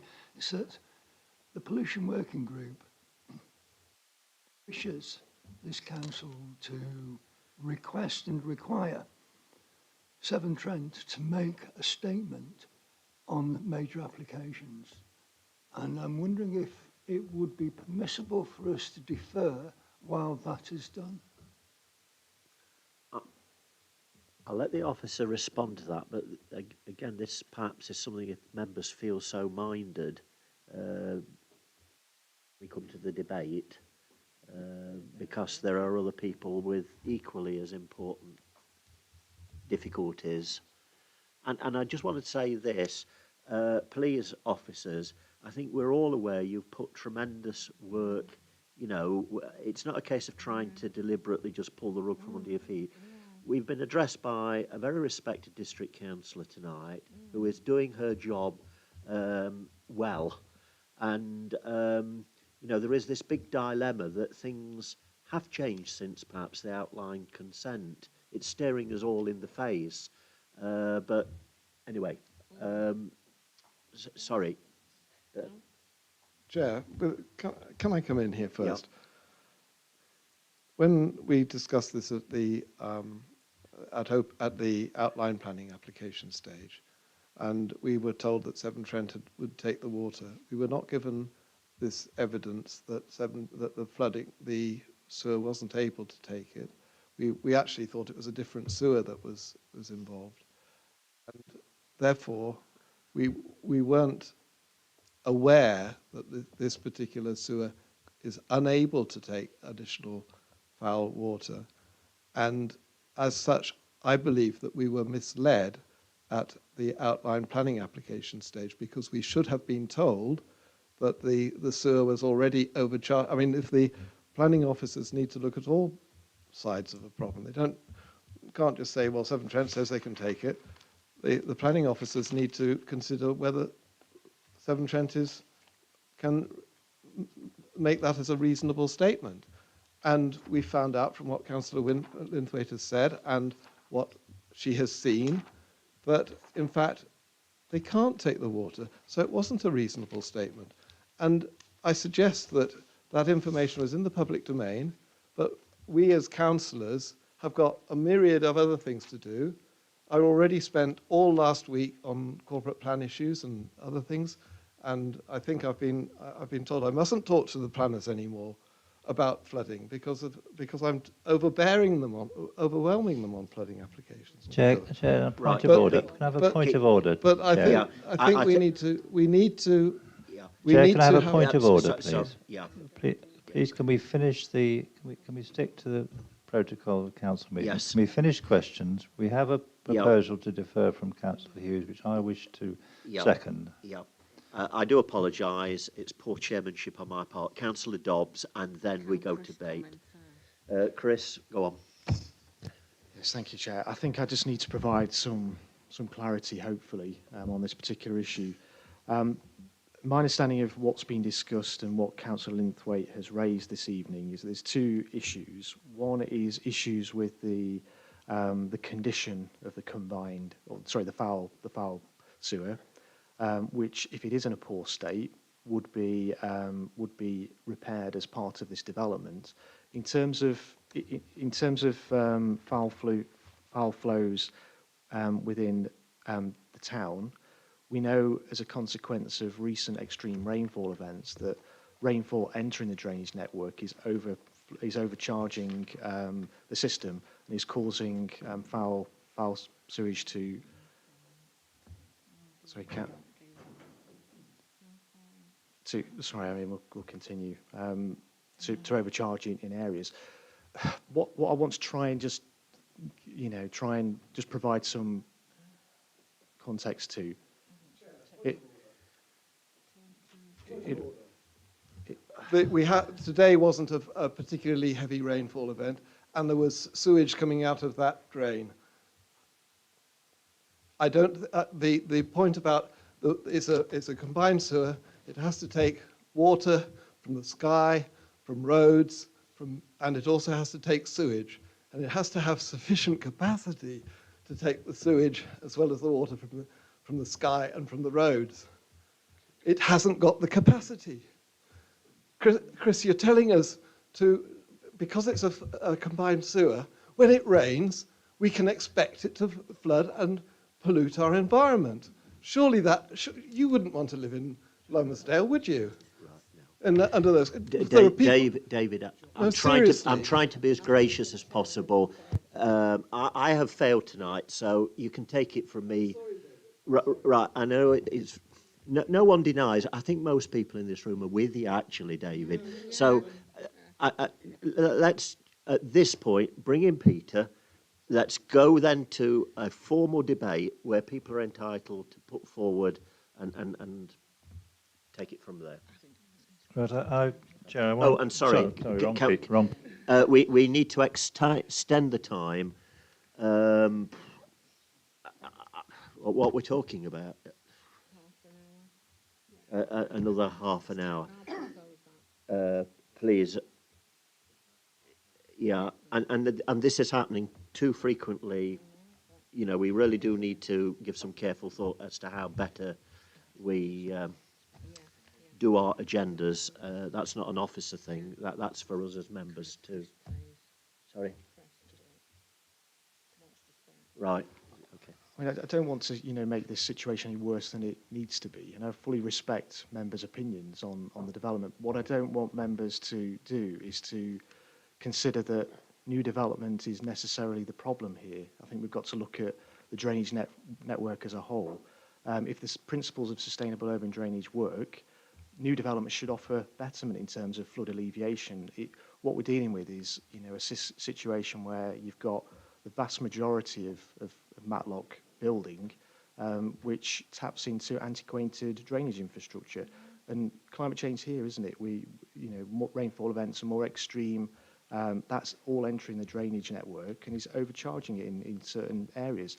I fully accept that, but I think it's wrong, without evidence to suggest that it's a fault of new developments. I think it's probably a mixture of both. I don't know, but I don't think we can make that assumption. Okay, I'm sorry. My question has as yet not been answered. So if that takes us back a little bit, then we can move forward with a plan. The question was, is it possible for us to defer this application while we request and require Severn Trent to make a statement to us? It's not within the scope of this application, in my opinion. You don't have to listen to me if you want to. I mean, you can make your own mind up in terms of whether you want to defer it. But if the applicant is quite entitled to say, look, this is unreasonable behaviour, we'll just take it to appeal. But that's their decision, isn't it?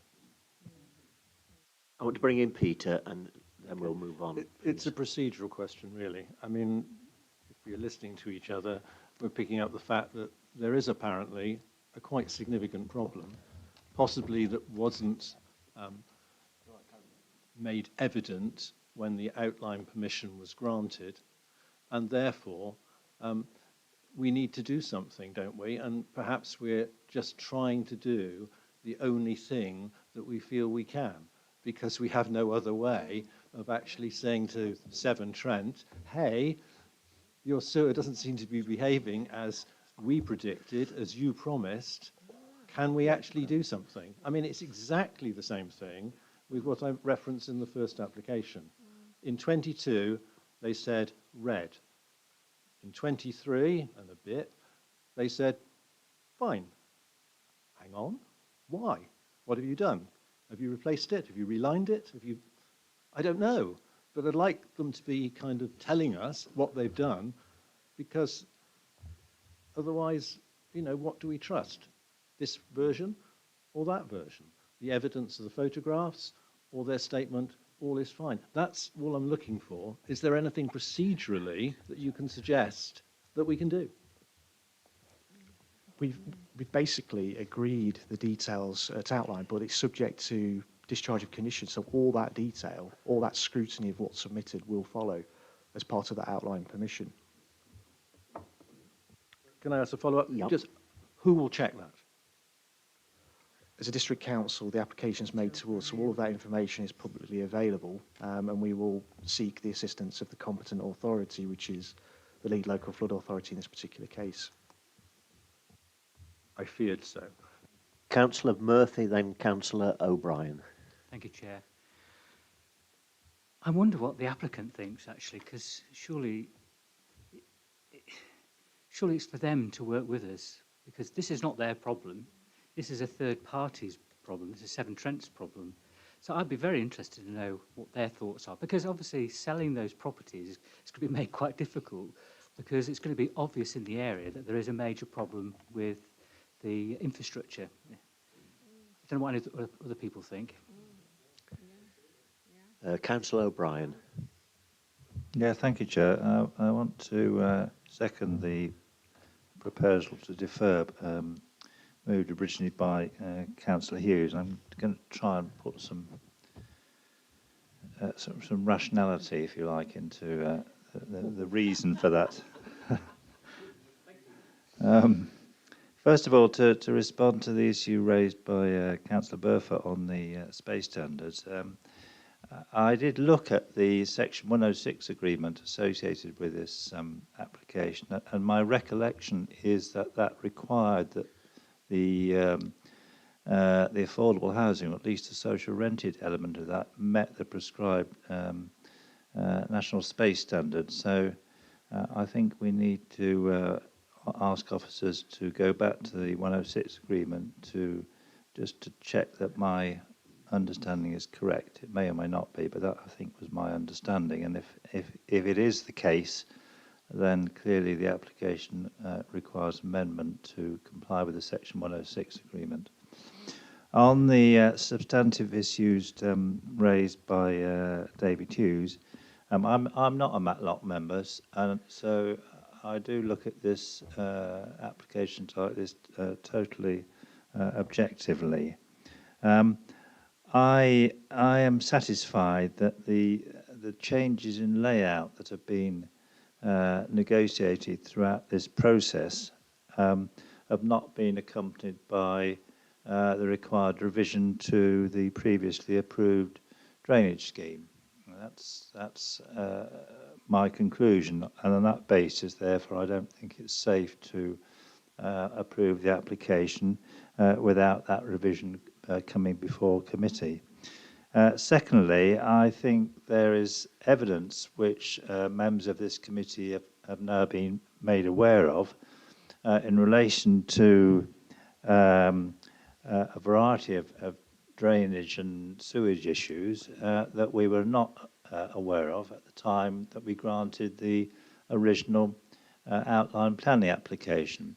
So I think it's entirely reasonable that, certainly from my perspective, had I been aware of those issues at the time of the outline application, I would have expected them to have been addressed then, but they weren't. So I would want to see them addressed at this stage before moving towards considering an approval of this application. So on those grounds, I will support a deferment of the application.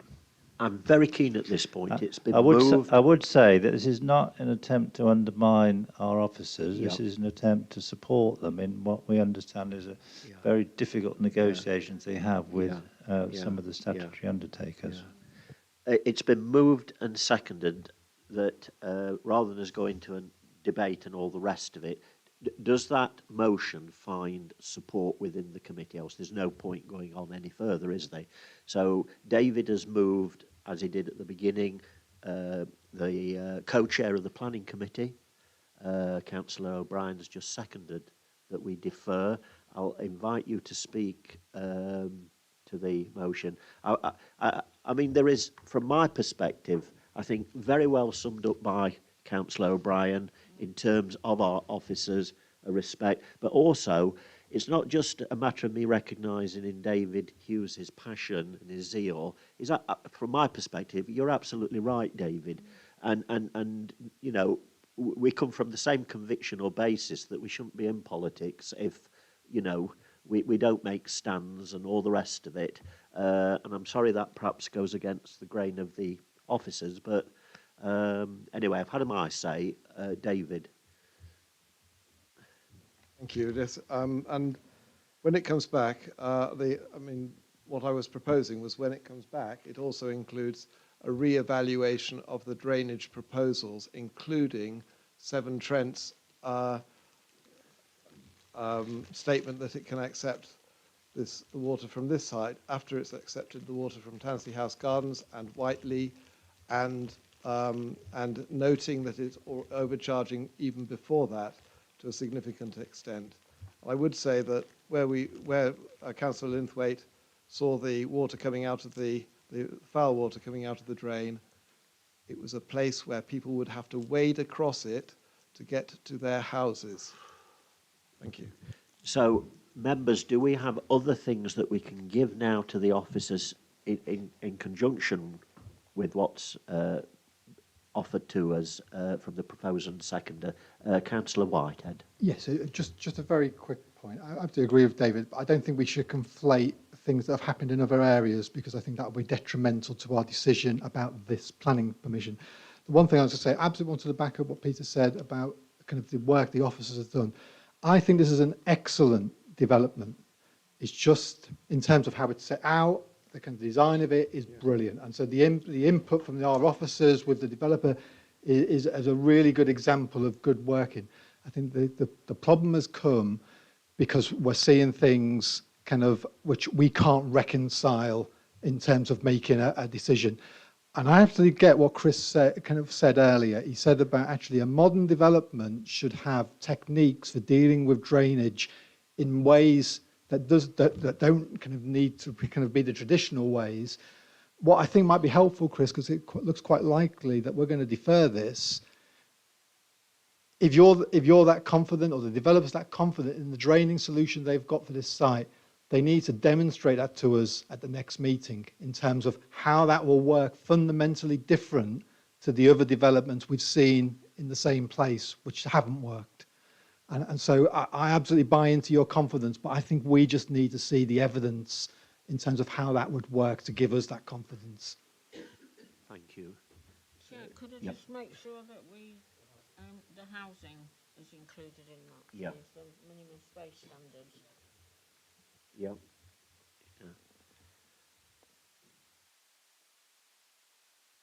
You'd accept that?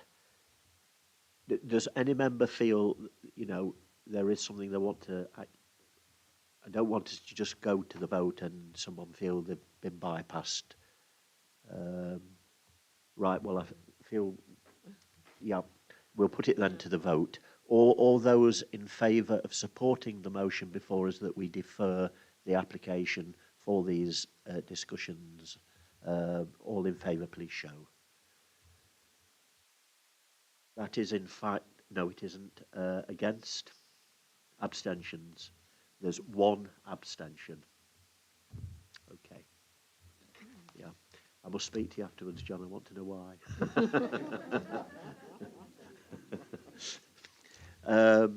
Sorry, John, that's very unfair, but...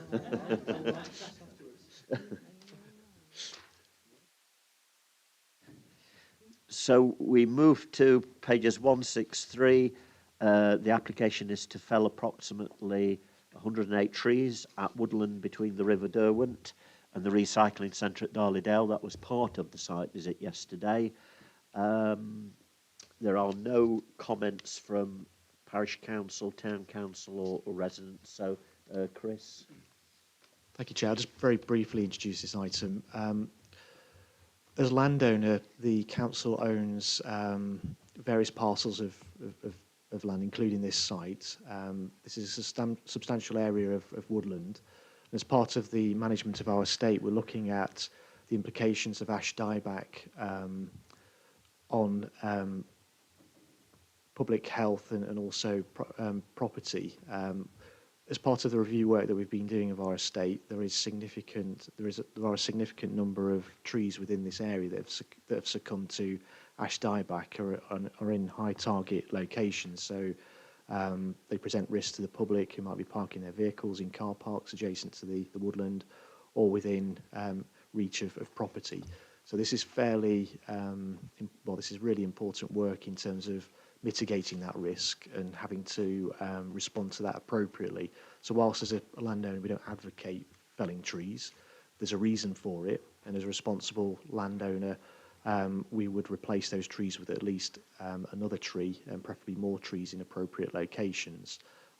You'll note that there is a separate parallel felling licence process to go through, and there's terms and conditions of that licence arrangement as well. So just to explain the context of the application, the work that's been done. It's not a case of us wanting to fell trees for the sake of felling trees. It's to respond to a developing situation in terms of ash dieback. Nick. So I was just going to propose, it seems like a very uncontroversial, and could we move straight to a vote? Does that find a seconder, Councillor Dobbs? All those in favour, please show. Chair, I wanted to speak on that. Sorry, Councillor O'Brien. Yeah, I support the felling proposal, but as a responsible planning authority, we should be exemplary in the way we approve fellings, felling trees covered by TPOs, and that would encompass a replanting condition. I think that is included, isn't it? No, it's not. It's not included, and Right. I think we need to understand as members that the TPO proposal is entirely separate from the felling licence. The felling licence is not under the jurisdiction of this council. The tree preservation order is. So, as setting a good example to others, I would propose that we add a condition, or in fact 2 conditions, which are standard conditions for applications of this sort. First, that prior to the commencement of any felling, a restocking scheme should be submitted to and approved by the local planning authority, the restocking to be carried out in full during the first planting season following the completion of felling. And second, that the felling should be undertaken in a single operation within a timescale approved by the local planning authority. Thank you, Chair. I'm happy to second that from the Chair. I think you're absolutely right, Peter. Does anyone wish to speak for or against? All those in favour then of that addendum to the notice? Sorry? Okay, right. On the second part of the condition, I think Councillor O'Brien is absolutely right in his assessment of this application. There's a felling licence component to this, but we also just need to bear in mind the nature of the area that we're dealing with. We're dealing with a wooded area.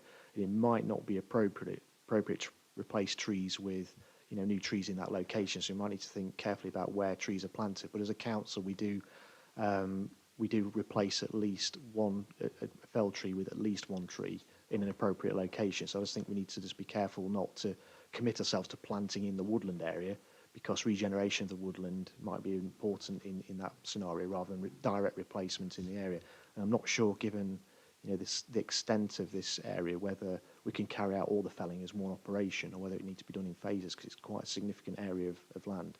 So it's operationally, I just think we just need to think about that rather than just thinking we should impose those conditions. I think it's as a council we will replace trees, and I think it's good practice to have some conditions in there to ensure that happens. But I don't also want to prejudice the activity that we want to undertake on the land. Well, I think, Chair, with respect, I've asked that a scheme is submitted to and approved by the local planning authority. Yep. In terms of the operations, what do you mean by, carrying out with one operation? Well, what I'm concerned about is that this felling drags on for a considerable period of time, and I think this is a woodland which is important to the local community and to the local environment, and therefore we need a felling program which minimises the time that takes. And having looked at it, I would expect that a contractor would be able to undertake the felling within a single operation rather than it be done in a piecemeal fashion. Yeah, I fully accept that. I think presumably you'd agree, Councillor O'Brien, with a felling programme to be agreed, and we can try and ensure that happens if it's possible. Councillor Maelstrom. I'm just looking at the conditions to the felling licence set out here. We need to make sure that any conditions we impose don't conflict with the conditions that will be attached to the felling licence, presumably. That's why I think if we've worded a condition in a way that agrees a planting scheme, then that should complement, both things. So it shouldn't undermine those recommended conditions. Can we put that to the vote then, members? All those in favour? In favour. As outlined by Peter. Can someone read out? My understanding, you're proposing that it's done in a specific time, that there is a proper, not a piecemeal operation that takes place. Yeah. My concern, Chair, was that those conditions may cut across the conditions of the felling licence, which are very specific about about replanting and time scales. At 720 on page 168 of the pack. Councillor Maelstrom. Detail there in the felling licence that we could run up against. Yeah. I think you need a new chairman, to be honest, at this time of night, and I'm not capable. There's no pretence. You're obviously, Laura, making a very valid point. How do we ensure, basically, that what we're proposing to do? If I can help, Chair, I mean, could I say I've served many TPOs and agreed many TPO and felling licences, and what the condition requires is that a restocking scheme is submitted and approved by the local planning authority. Now, there's no reason to say that won't be totally in accordance with the provisions of the felling licence. It's just making a separation between the statutory obligations required under a TPO and those under a felling licence, one of which is under the control of this authority, the other isn't.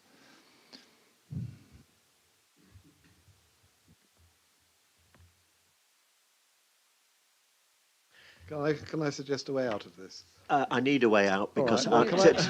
I'm being quite serious. It's been a very long day. For a guy that's got a heart condition, it's reaching the point where, like you, David, I just want to walk out of that door and say, next month will someone else, which will be you, David, Peter. I'm sorry, but like I'm as emotive as you are, David. Would the Vice Chair please take over, because I am going home. Okay, David, thank you very much, and I do appreciate the way you've conducted today's meeting. Peter. Not really.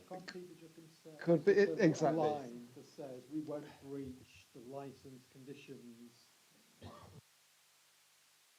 That was my suggestion, that Peter says that whatever conditions are imposed are consistent with those in the felling licence. Would you be happy with that? Yes, Peter would. So do we know what we're voting on now? Chris, do you know what we're voting on? I was fairly happy with. I'm not sure. I was happy with Councillor O'Brien's suggestion that replanting scheme is submitted and agreed, and also a felling programme. I can work with those conditions. Councillor Murphy, are you leaving? So David's left us. Is Councillor Buttle coming back? He is. I think are we okay to wait for him to come back to take the vote? Yes, because he was there during the debate, so. Sorry? Take the vote. Right, we'll take the vote then.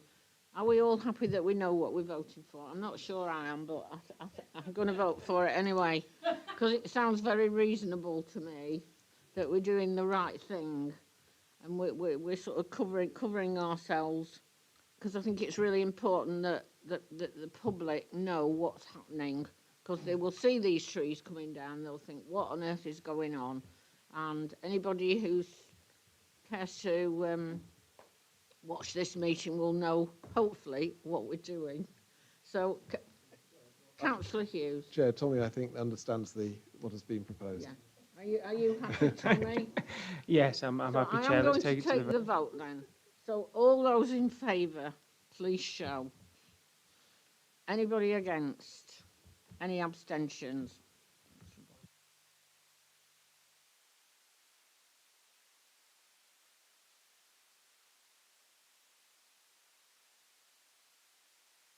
Sorry.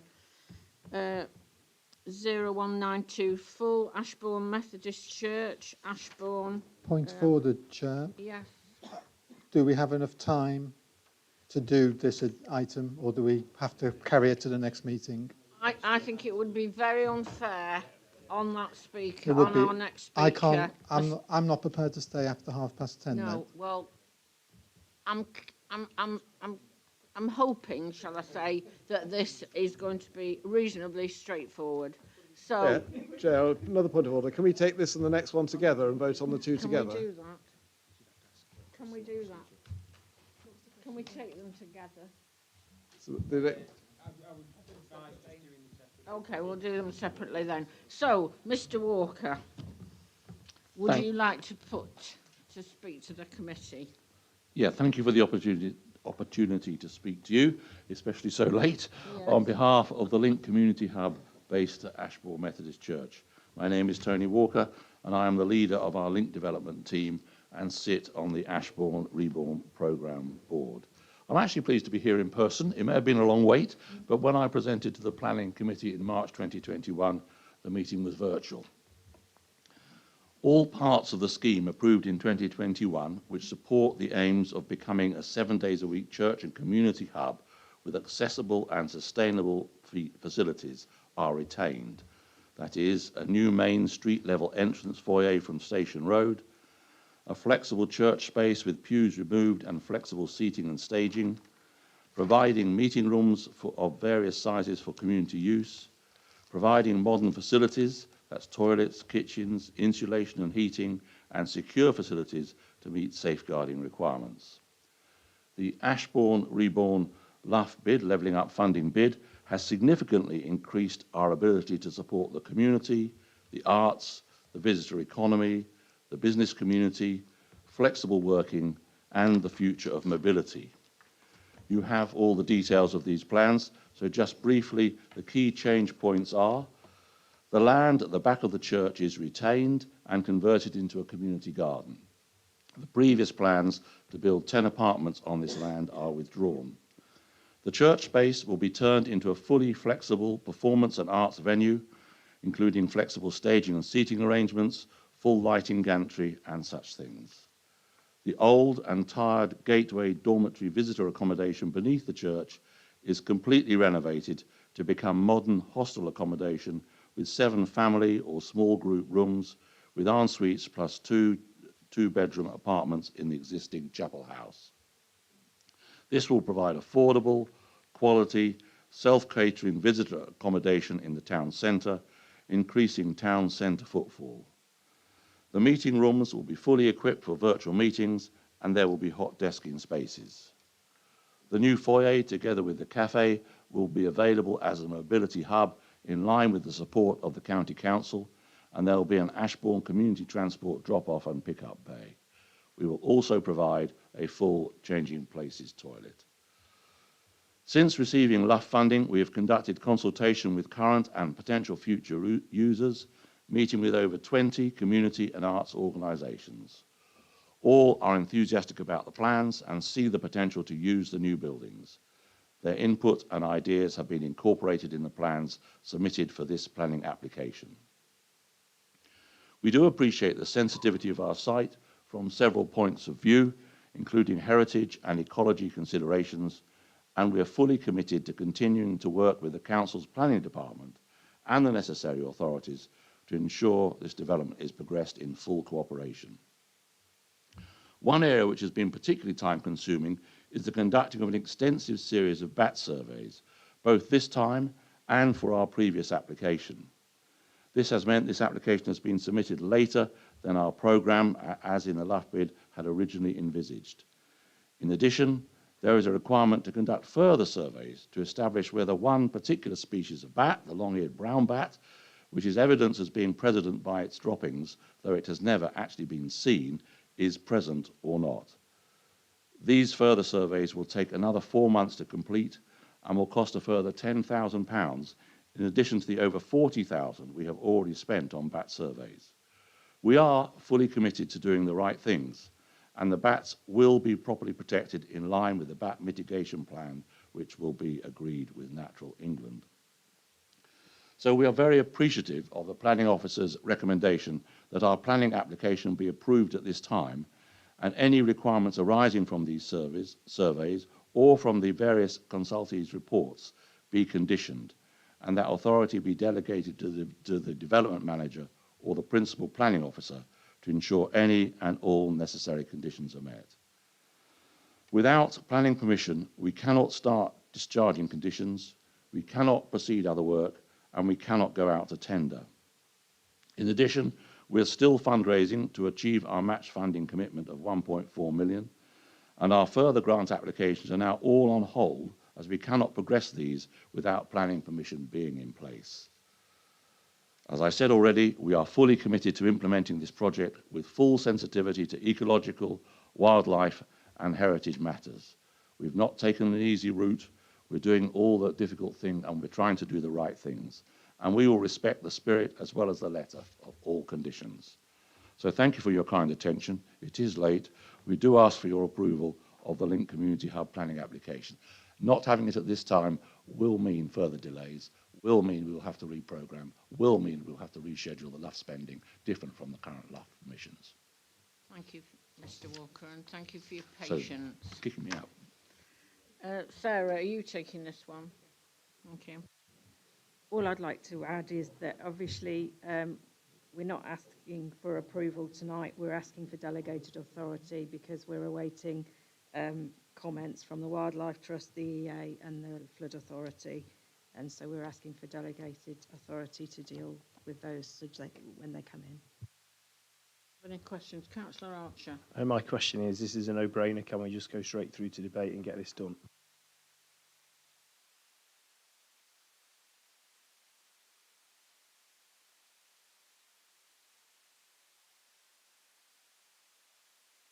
All those in favour? Against? No, that's unanimous. That's a unanimous decision.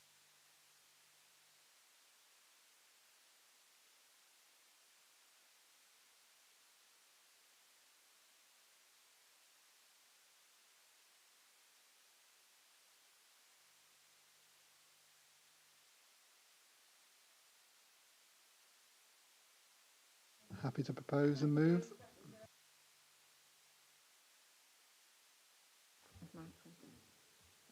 That's unanimous. Thank you.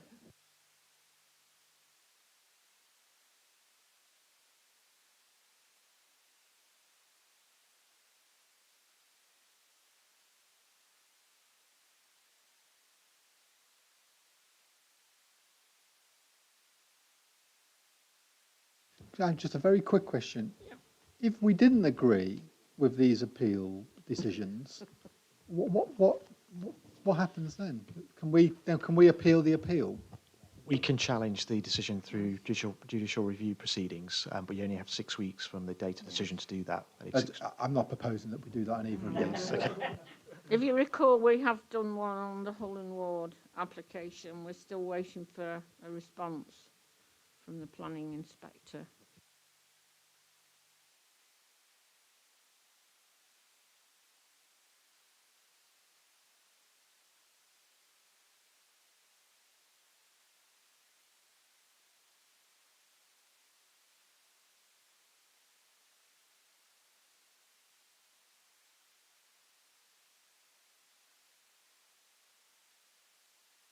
Chair, as this is the last meeting of the 2024 of the Planning Committee, shall we wish each other a happy and peaceful Christmas and a good New Year?